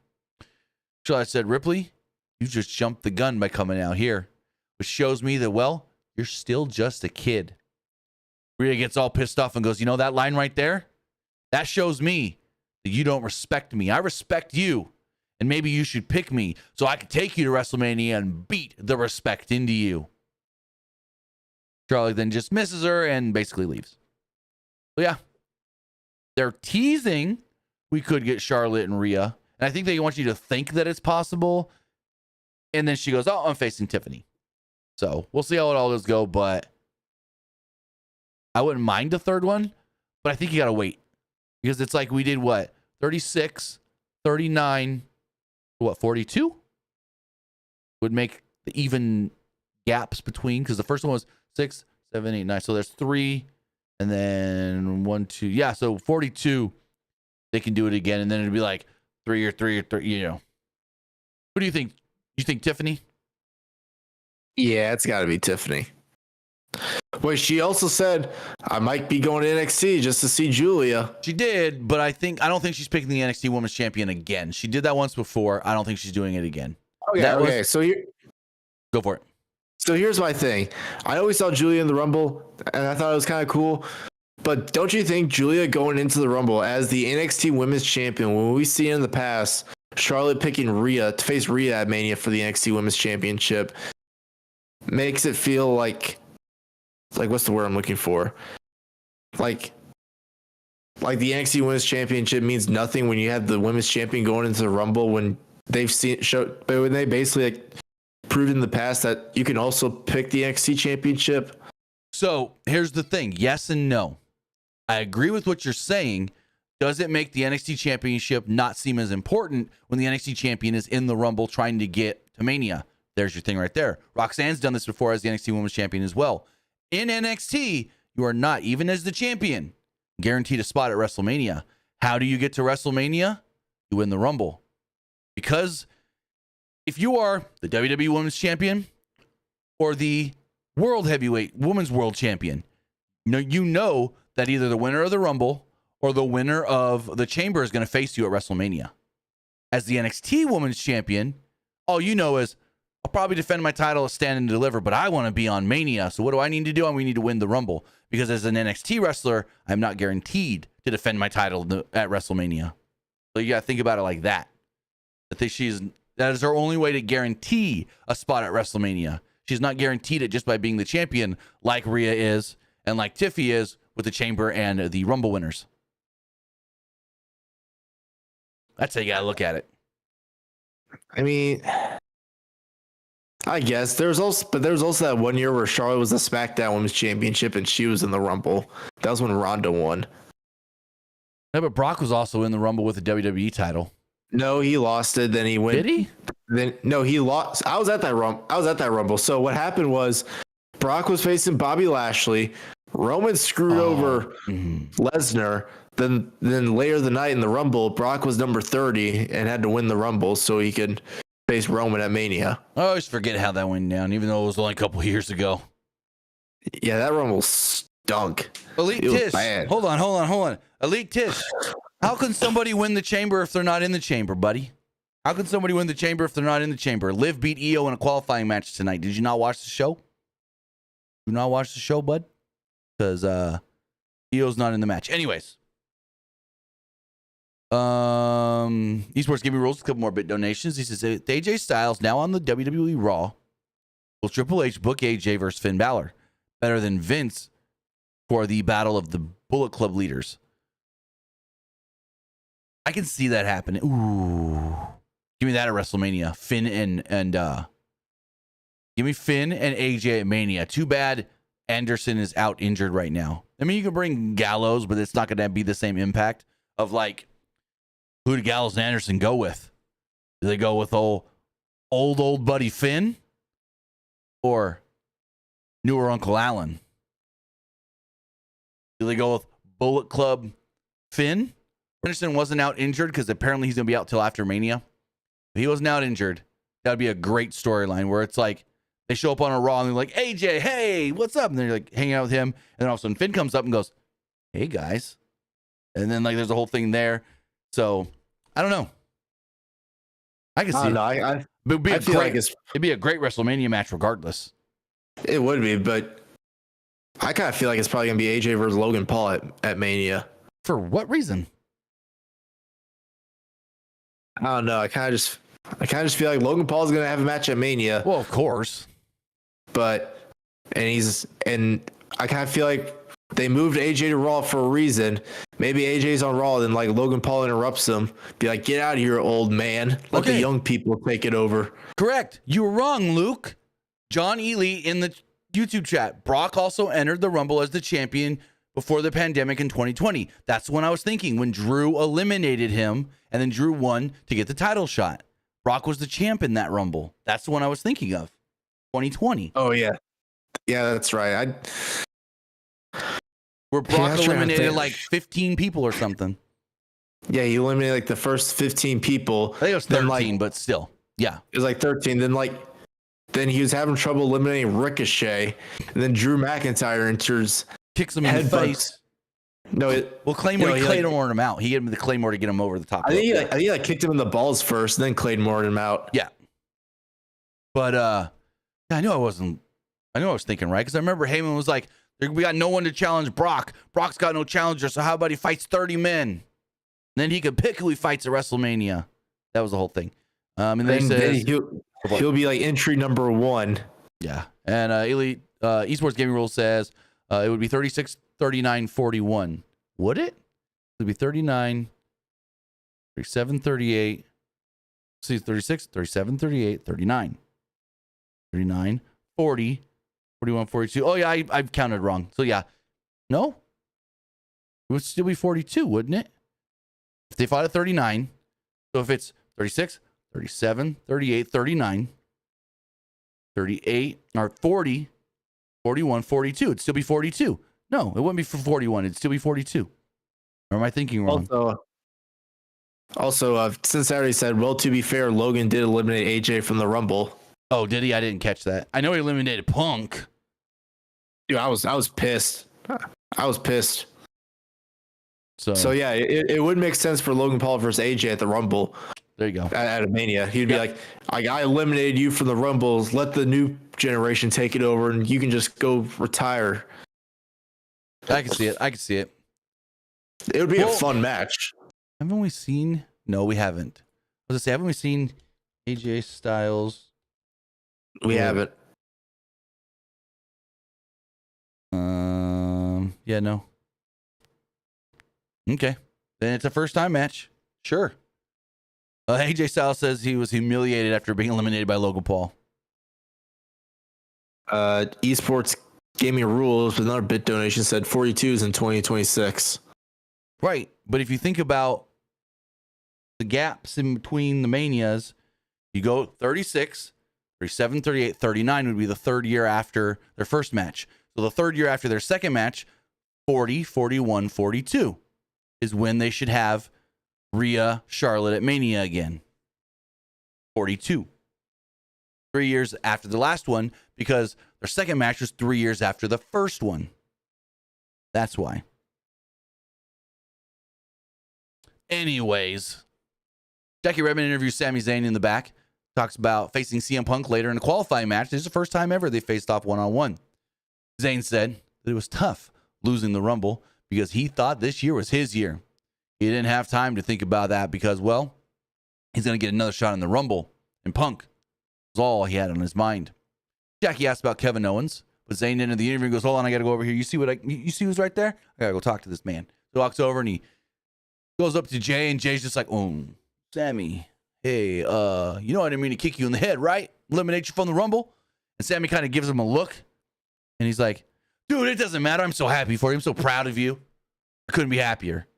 And Jay's like, oh, okay. And Zayn says, you did this. You got here. Now go all the way.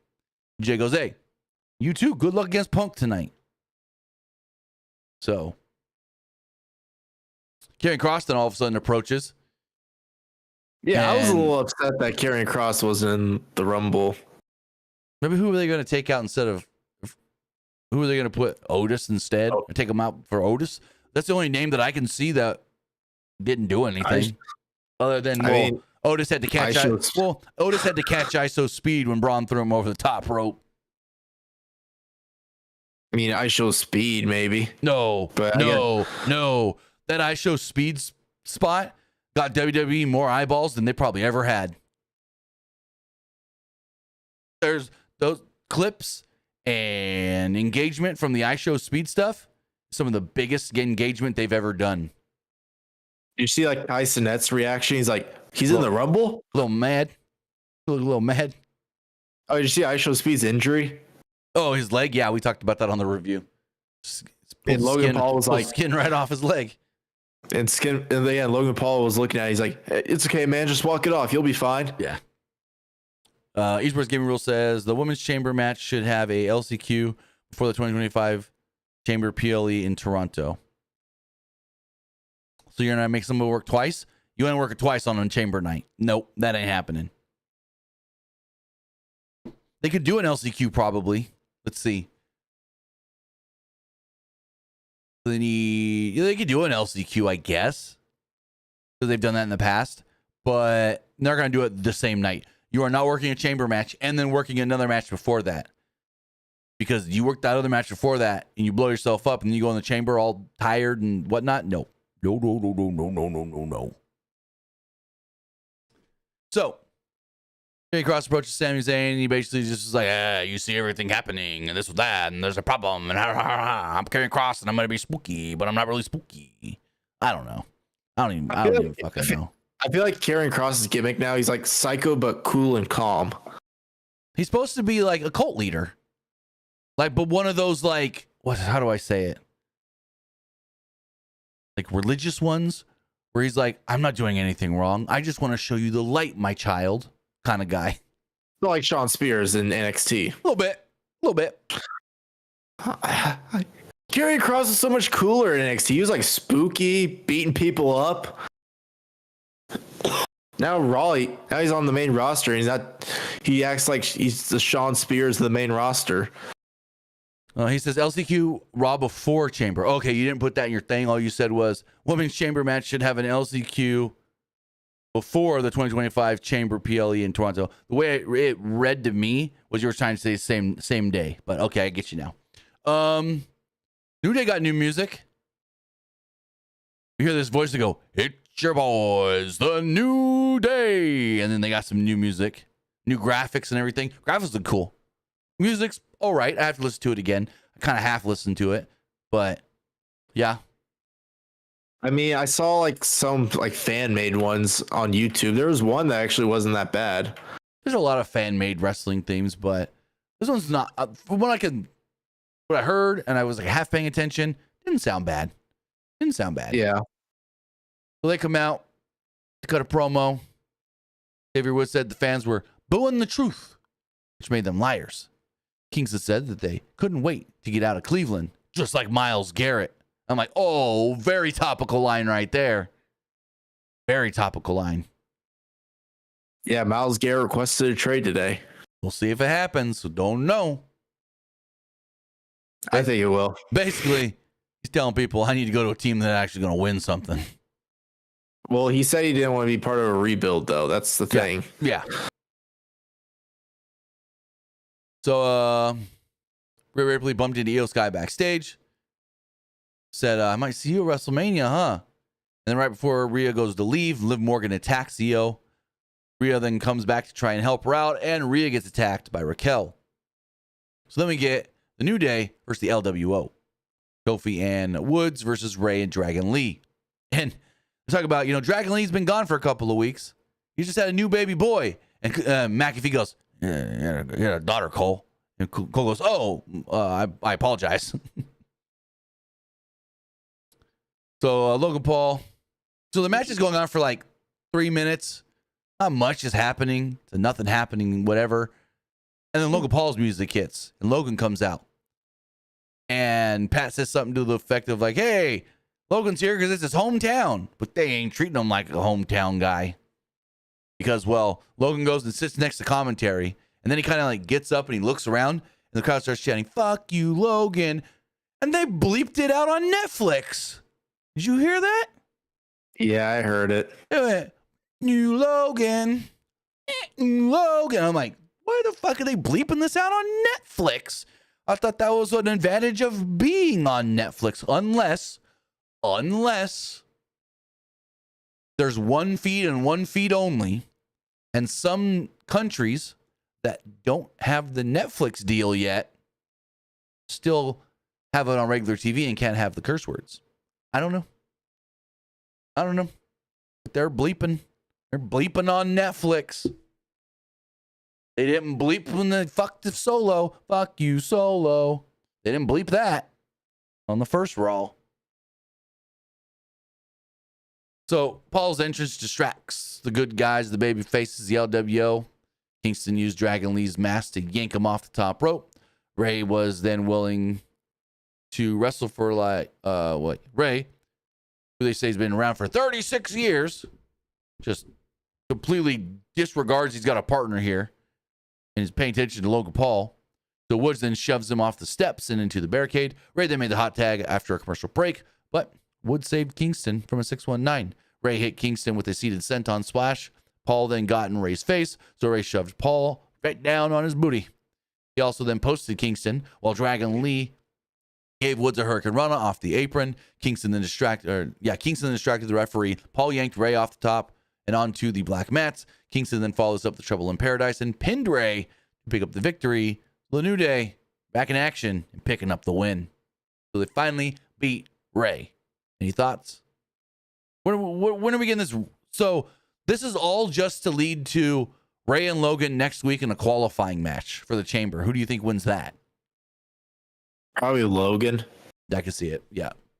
I mean, Logan's in last year's. I don't think he's going to lose to Ray. I think what's probably going to happen next in the Chamber, maybe I could totally see AJ Styles being in the Chamber, actually. I can see it too. We're also getting Finn and Seth. Who do you think wins that one in a qualifying match in 2 weeks? Seth. Yep, that's what I was thinking too. And maybe Finn goes and blames Dom. Why weren't you there to help me? I got beat by Seth. Blah, blah, blah, you know. You think it's going to lead to Dominic versus Finn at Mania? Oh, I hope not. I hope not. I can kind of see it. I was thinking that earlier. Well, all three of them are probably going to have a match at Mania. I don't know who. Maybe it's like well, if there's like a fatal 4-way tag match for the tag belts and it's Finn and JD. And maybe Dominic's facing someone else. We'll have to wait and see. The Mania card right now, a lot of years by now, we have a pretty good indication on half the card at least. I don't know really anything other than like Gunther J, Tiffany, Charlotte, McIntyre, Priest, and then something's up with Roman and Punk and Seth. Braun, maybe Braun versus Penta. Breaker? Yeah, I can see that. The United States Championship, I have no clue. Shinsuke. Hey, give me a ladder match for the United States belt. That'd be fun. Shinsuke, LA Knight, Andrade. Who else? Carmelo Hayes. Sure. You need like one or two more people. One or two Braun more. Strowman. No, you ain't putting Braun Strowman in a goddamn ladder match. You can just bury him a bunch of ladders. No, I wouldn't do that. Okay, over Sami Zayn. Oh yeah, I can see that. After the way the show ended tonight, yeah. Looking at the SmackDown roster really fast. Oh yeah, Solo Sikoa versus Jimmy Uso. Actually, that match probably suck. It would, but there's already a story in it. Let's put Solo in this U.S. title match, ladder match. Put the Miz in there. You can put the Miz in there. Miz, Jacob Fatu. There's your winner. There's your winner. There's your Jacob winner. Fatu looked pretty good in the Rumble. Oh yeah, he did, going coast to post to post. So moving forward, it looked like he was about to murder Braun Strowman. Oh, hold on. Talk again. And he looked like he was about to murder Braun Strowman. Hold on, give me a second. For some reason, I only hear. Okay, I think I fixed it. I thought I was only hearing you coming out like one side of my headphones. There we go. Can you hear me now? I think my cord came a little bit unplugged, so I was only getting half the sound coming in. Yeah, then he looked like he was about to murder Braun Strowman. Well, Braun threw him out, so we're going to get another Braun Jacob match at some point. Hopefully that's not the Mania match. No. Michael Cole then gave us an update on Roman Reigns, basically said he's in bad shape and he's out till the foreseeable future. I think this man's got a concussion. If you look at his face when there's a video of him walking through the crowd after he got eliminated and after the Rumble and everything, and he's just, I don't know if he's just that good of a seller, but he's just looking around going, just looking like, what's going on? Where are we going, Paul? So I hope he's not like seriously hurt. Kathy Kelly then interviewed CM Punk. Punk said the silver lining from last night was that Rollins and Reigns did not win the Rumble. Punk apologized to Sami Zayn fans because Punk was going to, go to the Chamber instead of Sami. He said a goal to get to Mania, and he's got the pressure on him, and it's that or nothing else. During one of the breaks, Alpha Academy, this is great. You didn't see this, but Alpha Academy is being interviewed in the crowd, and A-Town Down Under come in, and it's like Maxine's all going off, and she's like all hyper and this and that, and A-Town Down Under come down, And they're like, what are you doing here? We're the most decorated. We're the most cool tag team on Raw. We're the new shiny toys. You're over here interviewing Timon and Pumbaa. Good thing we don't work in Cleveland, or we'd fight you right now. So yeah, that was funny. He's like, you're over here talking to Timon and Pumbaa, and now I can't get that out of my head. Skinny Tozawa, Timon, Plump, Pumbaa, Otis, Timon and Pumbaa. That's funny. Funny thing is, I just watched Mufasa last weekend too. Don't watch Mufasa. That movie sucks. Is that the live action? The second live action sucks. I'll say it right now. I'm gonna say it right now. They made Scar a pussy ass bitch. They turned Scar into a pussy ass bitch. Was that the second? Was that the most recent live action? Yes, the one that not even on Disney Plus yet. Just came out in theaters into December. Oh, I haven't seen that one actually. Yeah, no. There's a live action. Don't waste your time. There's a live action one that they made like 2018 or 19. 2019. It was just a remake of the original Lion King movie. It was live action. That one's actually not bad. Yeah, we saw that one in theaters, and I'm like, okay, why are we doing Mufasa? We don't need this goddamn story. Give me Simba, Lion King 2, Simba's Pride. Give me Kovu. Give me Kiara. And show me all of that. Because Lion King 2, Simba's Pride is very underrated because it was a straight to VHS movie. Did not go to theaters because Disney never put sequels in theaters until Toy Story 2.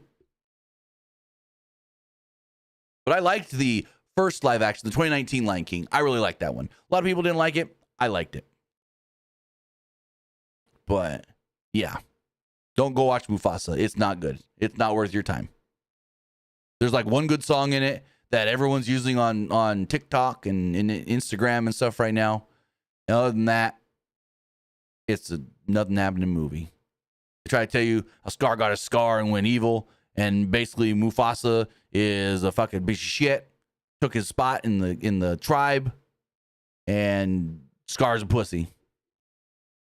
Scar wouldn't even save his own mom. Mufasa had to when the outsiders tried to attack. So, yeah.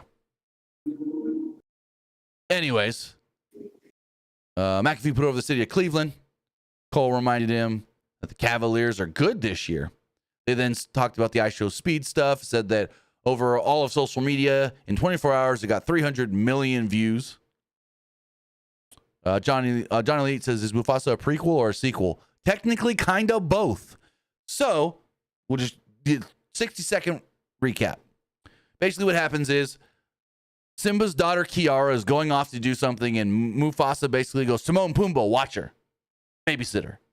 And so, like, the storm comes in, and so they got to go into this cave or this den or whatever you want to call it to stay away from the storm. Then Rafiki shows up, and they're like, Rafiki, tell us a story. And so Rafiki's like, I'm going to tell you the story of your grandfather Mufasa and how he became the king of the jungle. And so they keep cutting back and forth to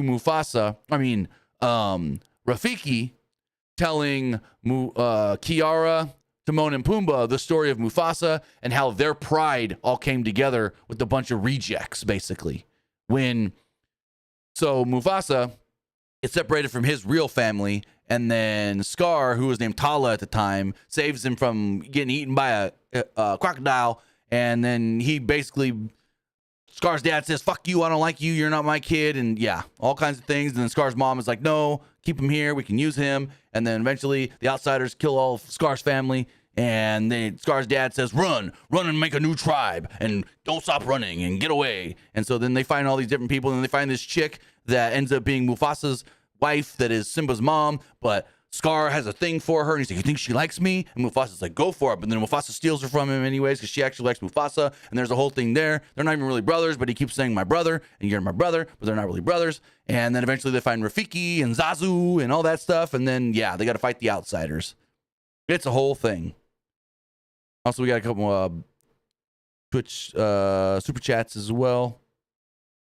Let me find those. I think you got a super chat earlier, like at the beginning, but never read it. Yeah, right here. Elite Tish says, Tim, how do you feel about Beyonce wins country? So I didn't watch the Grammys. I'm going to say that right now. I never watched the goddamn Grammys. All I'm going to say is Grammys are a piece of shit anyways. Who cares about the fucking Grammys? when you talk about country music. When she's not nominated at the ACMs, when she's not nominated at the CMAs, that's what really matters. So screw that. I don't care. She can go win best country album at the Grammys. It don't mean nothing to country fans. Country fans don't care. And then Taco Fighter says, did you see the new Alexa Bliss and Nikki merch? So I haven't seen there's new Nikki merch. I didn't know that. But I do know there's new Alexa Bliss merch because we posted it out on Saturday with our affiliate link. So if you guys use our link, we make money off of it. So if you want the new Alexa Play in Pain shirt, use our link.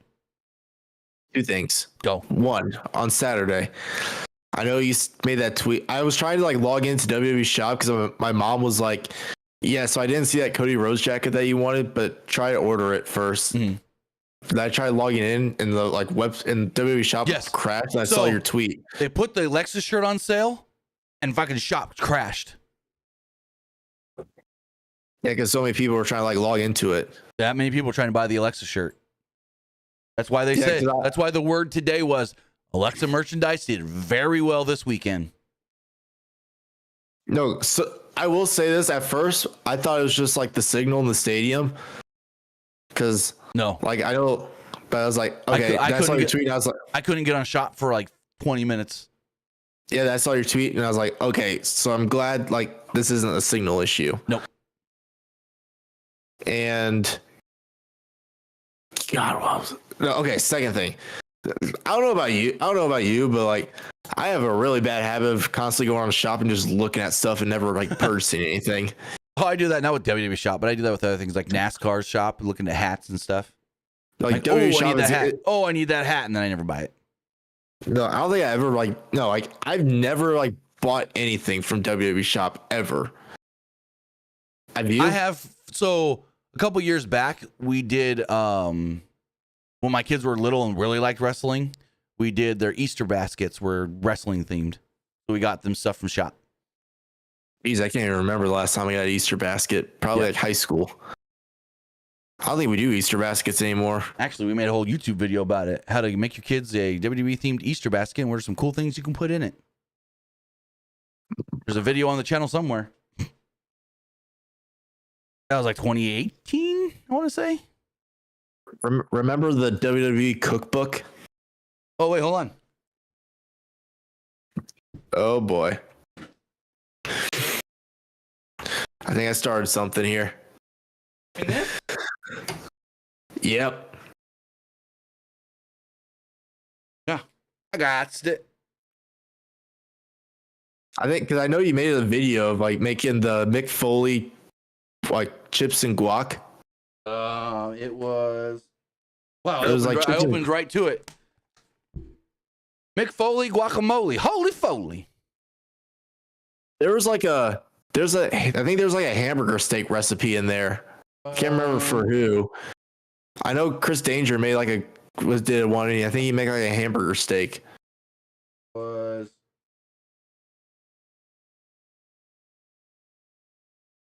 right here. Brutus the beefcakes. I feel like that's probably the most complicated one to make. Actually, no, I make Salisbury steak every week for dinner for the family. It's the easiest thing. Yeah. No. What were some other ones in the book? Yeah, I'm sure there's a lot. Rikishi's pork buns. What? Oh, here you go. Hold on.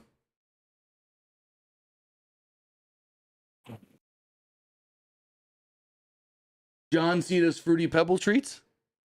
Basically Rice Krispie treats, but with Fruity Pebbles.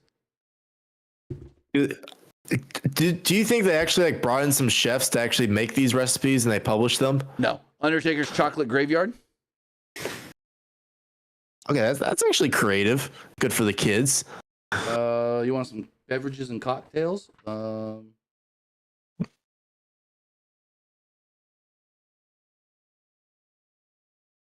An iced Booker T. Clever. That is actually very clever. Let's see what else do we have. We have some more stuff.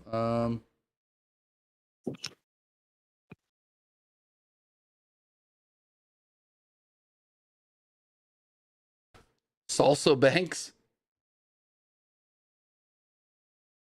Okay, that's pretty clever. Wait, you just make the salsa, not the chips? Well, yeah, you ain't making chips. I mean, you can make chips. Chips are easy to make if you have a deep fryer. Yeah, if you have a deep fry, it's just like those soft shells. You cut them in the chips. Not even that. You just tortillas, and you just throw your tortillas in the deep fryer. That's what I said. Soft shells. Oh, I never call them. I don't call them soft shells. I just call them tortillas.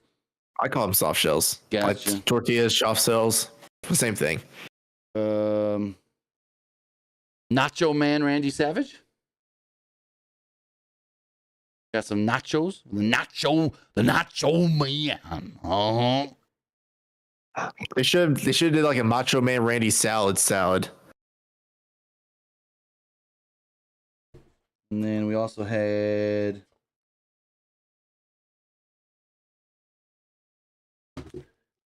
Degeneration eggs.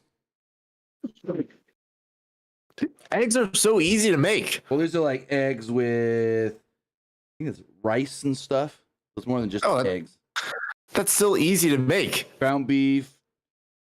Well, it says ground beef or roughly chopped chicken liver. There you go. Last one. NW oatmeal. Oh, there's no picture for that one. No. NW oatmeal. I had the Renee Kemp cookbook too, but it got left at a friend's house in California, and then when I moved, I forgot to get it. I'm sure you can look up pictures online. Yeah, but I had the cookbook, so it's like, and her cookbook was a real good cookbook. I wish I still had it because she has really good stuff in that cookbook. And my notes just refreshed on me. Oh, I hit a button. That's why. Crap. Hold on. Where were we at? Oh, we're almost done. So, oh, we're not almost done. Never mind.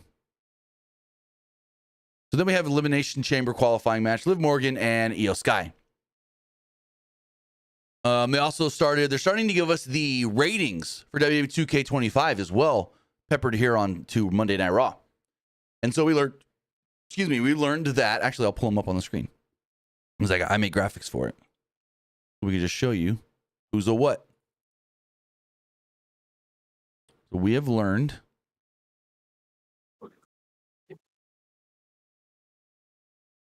in 2K25, Io Sky will be an 89.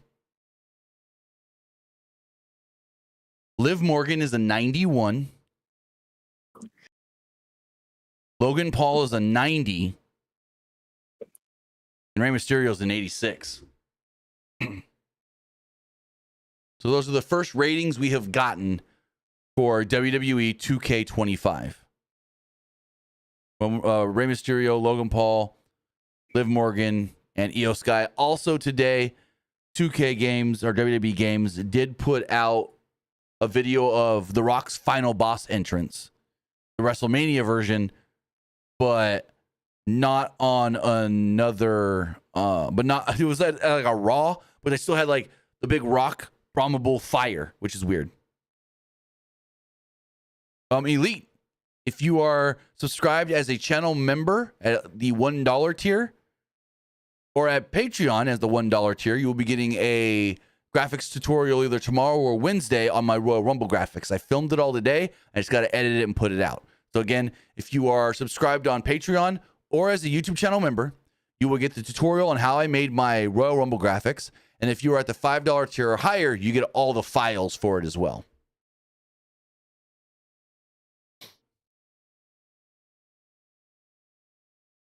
And then if you're just on YouTube, you get the speed art video. If you are not a member or Patreon subscriber. So as far as matches go, it was an okay match. It felt kind of rushed, especially towards the end. So Sky hit a suicide dive ahead of a break. Morgan then took control after knocking her off the top rope. Morgan then hit 3 amigos after the break, but Sky came back with a knee strike. At one point, Sky went to the top, but was distracted by Raquel, which allowed Morgan to knock her off. Sky then fought her off and hit a springboard moonsault. Sky then tried something off the top, but Morgan countered into a code breaker for a near fall. Sky then came back with Frankensteiner and double knees in the corner. At one point, they were all fighting, or they were fighting. Raquel tried to get involved again, and Rhea would run down to try and stop Raquel. Morgan then grabbed Ripley by the hair, so Rhea just turned around and punched her right in the face, right in front of the referee. And the ref calls for the DQ, and Liv just, like, the camera's right on Liv, and Liv goes, "Oh no, DQ, oh no."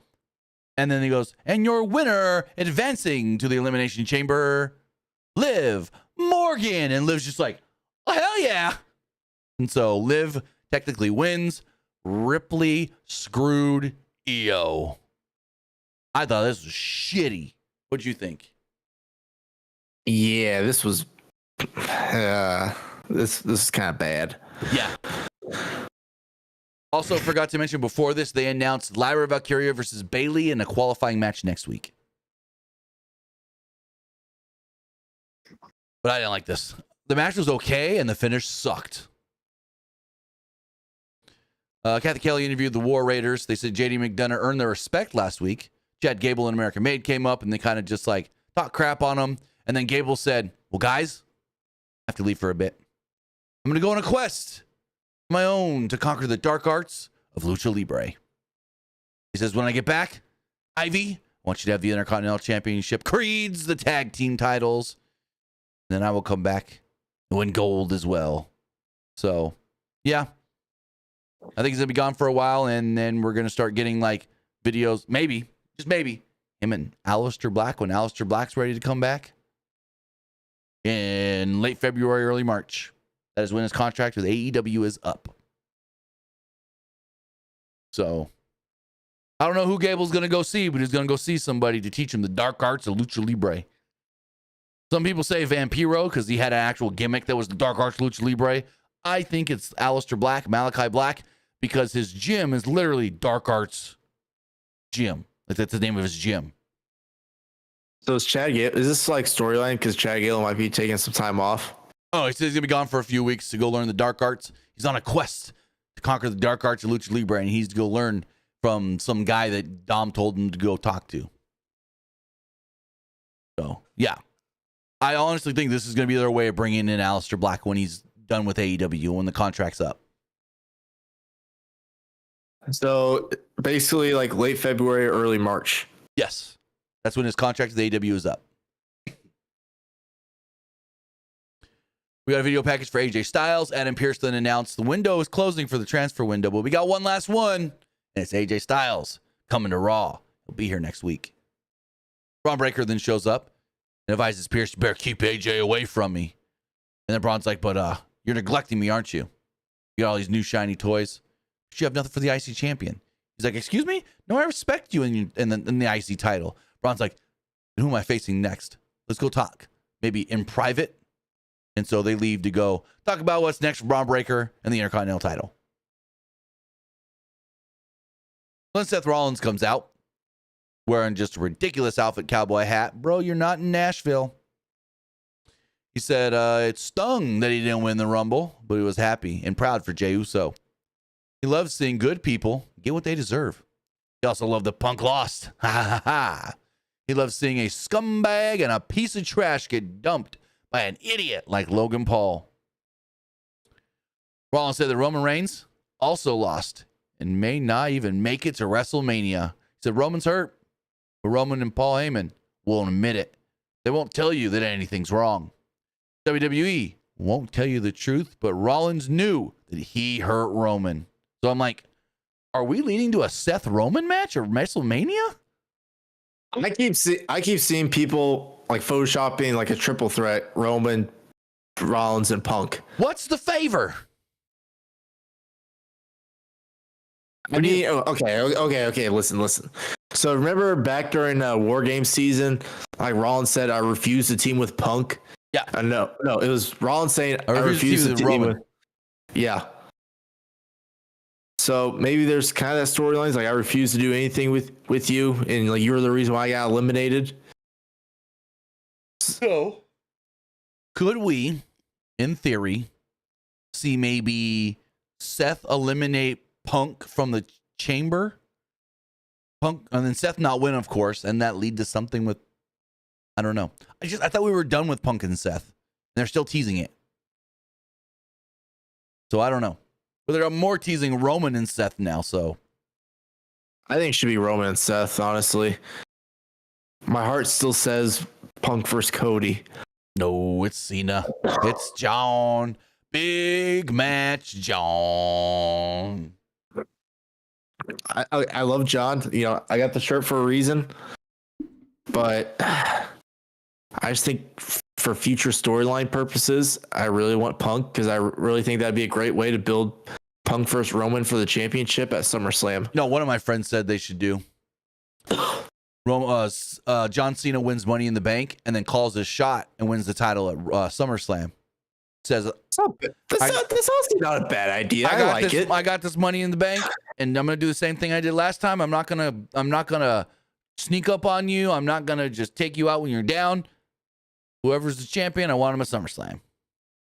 That's honestly not a bad idea. I like it. But this time he's successful.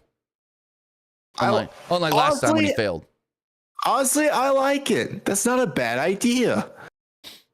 I like it. Yeah, that's what my friend suggested to me yesterday. He's like, how about Cena wins the Chamber or the Money in the Bank and then goes on and challenges at SummerSlam in like an actual set match, not a I'm going to cash it in and out of nowhere, because that's what Cena wouldn't do, because he wouldn't do that last time.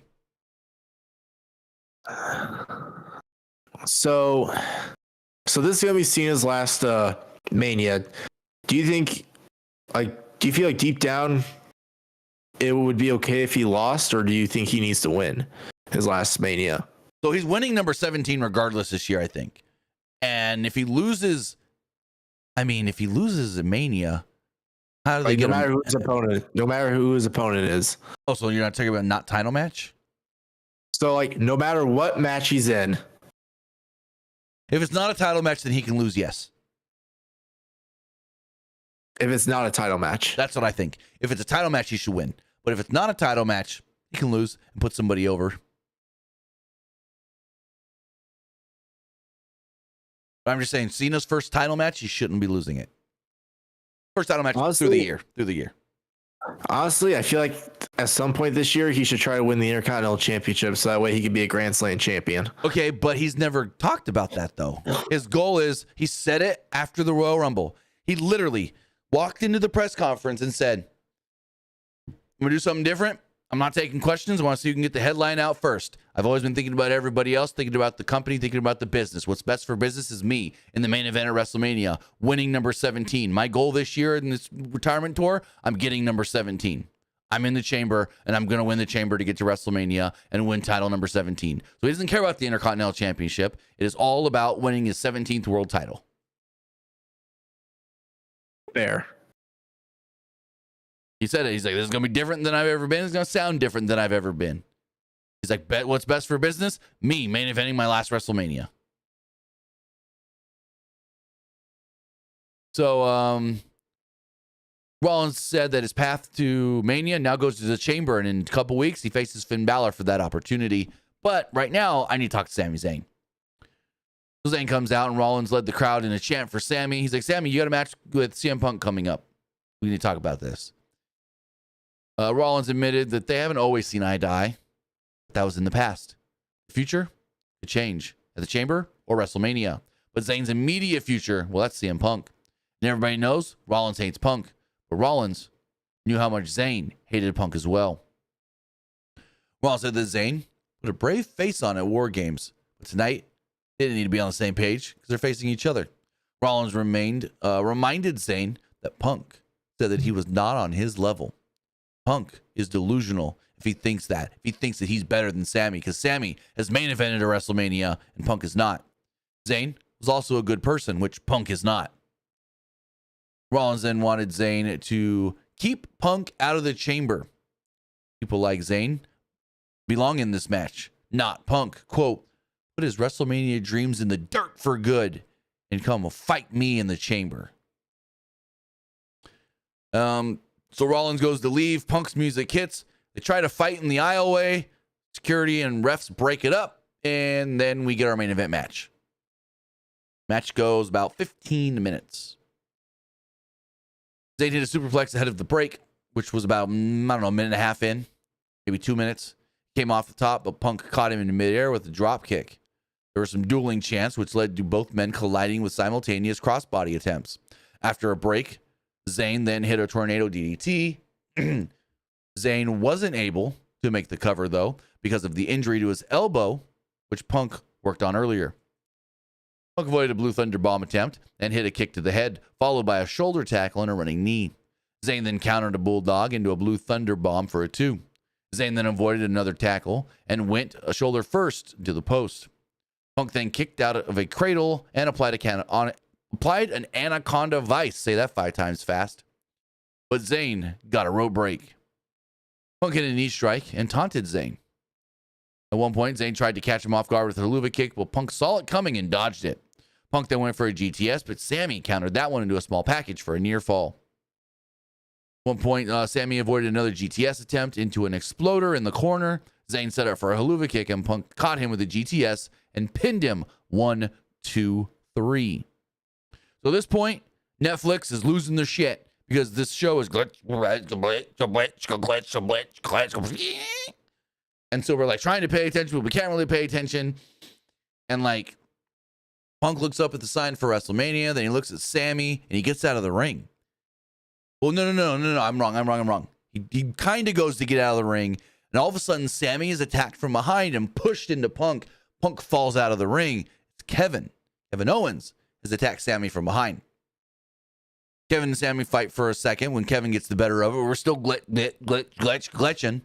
And he grabs Sammy, hits him with the package pile driver, and there we go. That's how the show goes off the air, with Sami Zayn getting hit with the package pile driver, and the show ends with a shot of Kevin Owens wearing one of those Sami Zayn Forever T-shirts. So KO versus Sami Zayn at Mania. I wouldn't hate it. I mean, have we seen that before? 37. That was the first time we got Logan Paul in WWE. Wasn't Logan Paul like the referee or something? I don't know if he was the ref, but he was involved in a way. But that's when they first got him involved, and he was like, "Oh, I want to do this for real. This is the best. This is the greatest. This is cool." So yeah. Also, speaking of Logan Paul, Michael Cole said that he filmed the future episode for Logan's podcast. He didn't say when it's going to air, though, because sometimes Logan will film episodes and they won't air for weeks, if not a month or so. Called batch processing. Anyways. The big give it all said that. So did it glitch for you guys while watching at the end of Raw? I wasn't listening because for me it was glitching the screen. Yeah, it glitched for everybody. Yeah, it glitched for me as well. Yeah, everybody got the glitches throughout the show. It was like bad early on, then they kind of fixed it in the middle. Then we got like 1 or 2 little glitches when they were like showing a wide scaping shot of the city, and then it glitched really, really bad at the end. I don't know exactly why. I don't know if this was a Netflix issue. I don't know if this was a WWE issue. Someone tried saying to me, "Oh, bad weather in Cleveland," but there was none. Unless there was wind, I didn't notice because I looked on the radar on the Weather Channel and there was no rain, no hail, no snow. What was the wind like? Hold on, I can check really fast. Cleveland weather.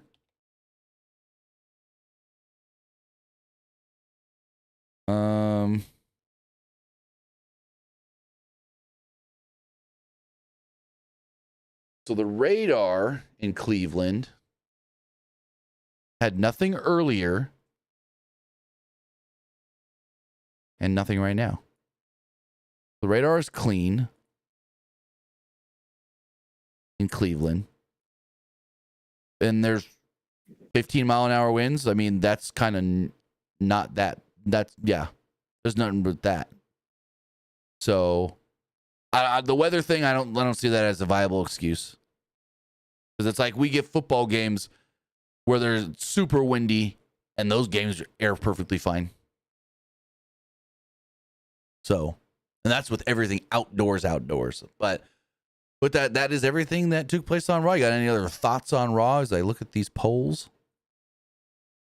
I don't believe so. I feel like I kind of took a big chunk of the podcast talking about my Rumble. And if anybody missed that, we're going to clip it out and put it as its own video for people to go back and watch if they didn't catch Luke telling about his weekend at the Rumble and WrestleCon. WrestleCon? Yeah, it was WrestleCon. I keep always wanting to say WrestleCade instead of WrestleCon. Also, so when I was talking to the guy who's basically in charge of WrestleCon, he said the one over the weekend, he said that was like the first WrestleCon that he had that was admission free. Oh, okay. And, yeah. So he said that's why there was like a lot more people there, right, than there have been other WrestleCons. Because WrestleCon over the weekend was packed, especially like day 2. It was packed. And so here's the funny part. So the Superstore in the convention center, when people were going to the convention center, we had to walk through they had a lot of events at the convention center like over the weekend. There was like a gymnastics tournament there. Wrestling fans were walking through a gymnastics tournament just to get to the Superstore. That's funny. I bet all these like parents were like, "What the heck? Who are all these weirdos?" Yeah, basically. Were there anybody like dressed up as wrestlers? Like you see in the back of people dressed as Macho Man or Hogan or Jimmy Hart, any of them? There was a dude dressed as Kane, like with a cardboard cutout. Huh. So yeah, there was like people actually dressed up, like going to the Superstore. Nice. And I bet you all these parents were like, "What in the world?" like this gymnastics show. This is for like 8-year-old girls. And like, yeah. So as far as the polls go, as far as the threads poll, to wrap everything up, 67% liked the show, 33% thought it was just all right. Looking at the Twitter poll,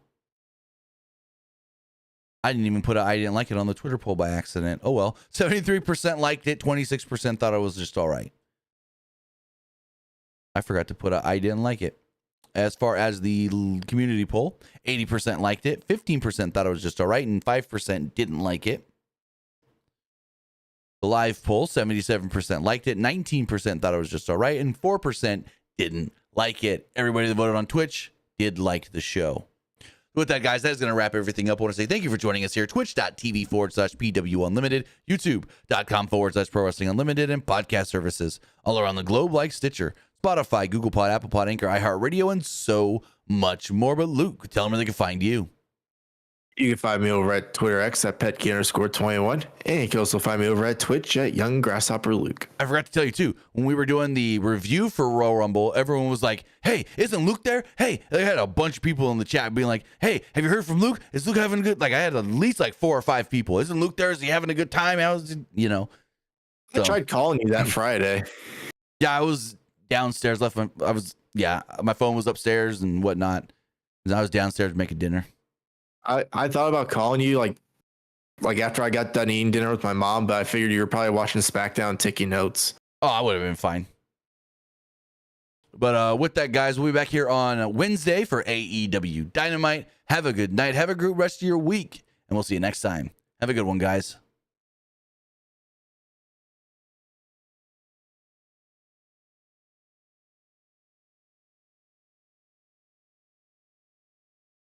All right, as far as the raid does go, we got more people than normal in. So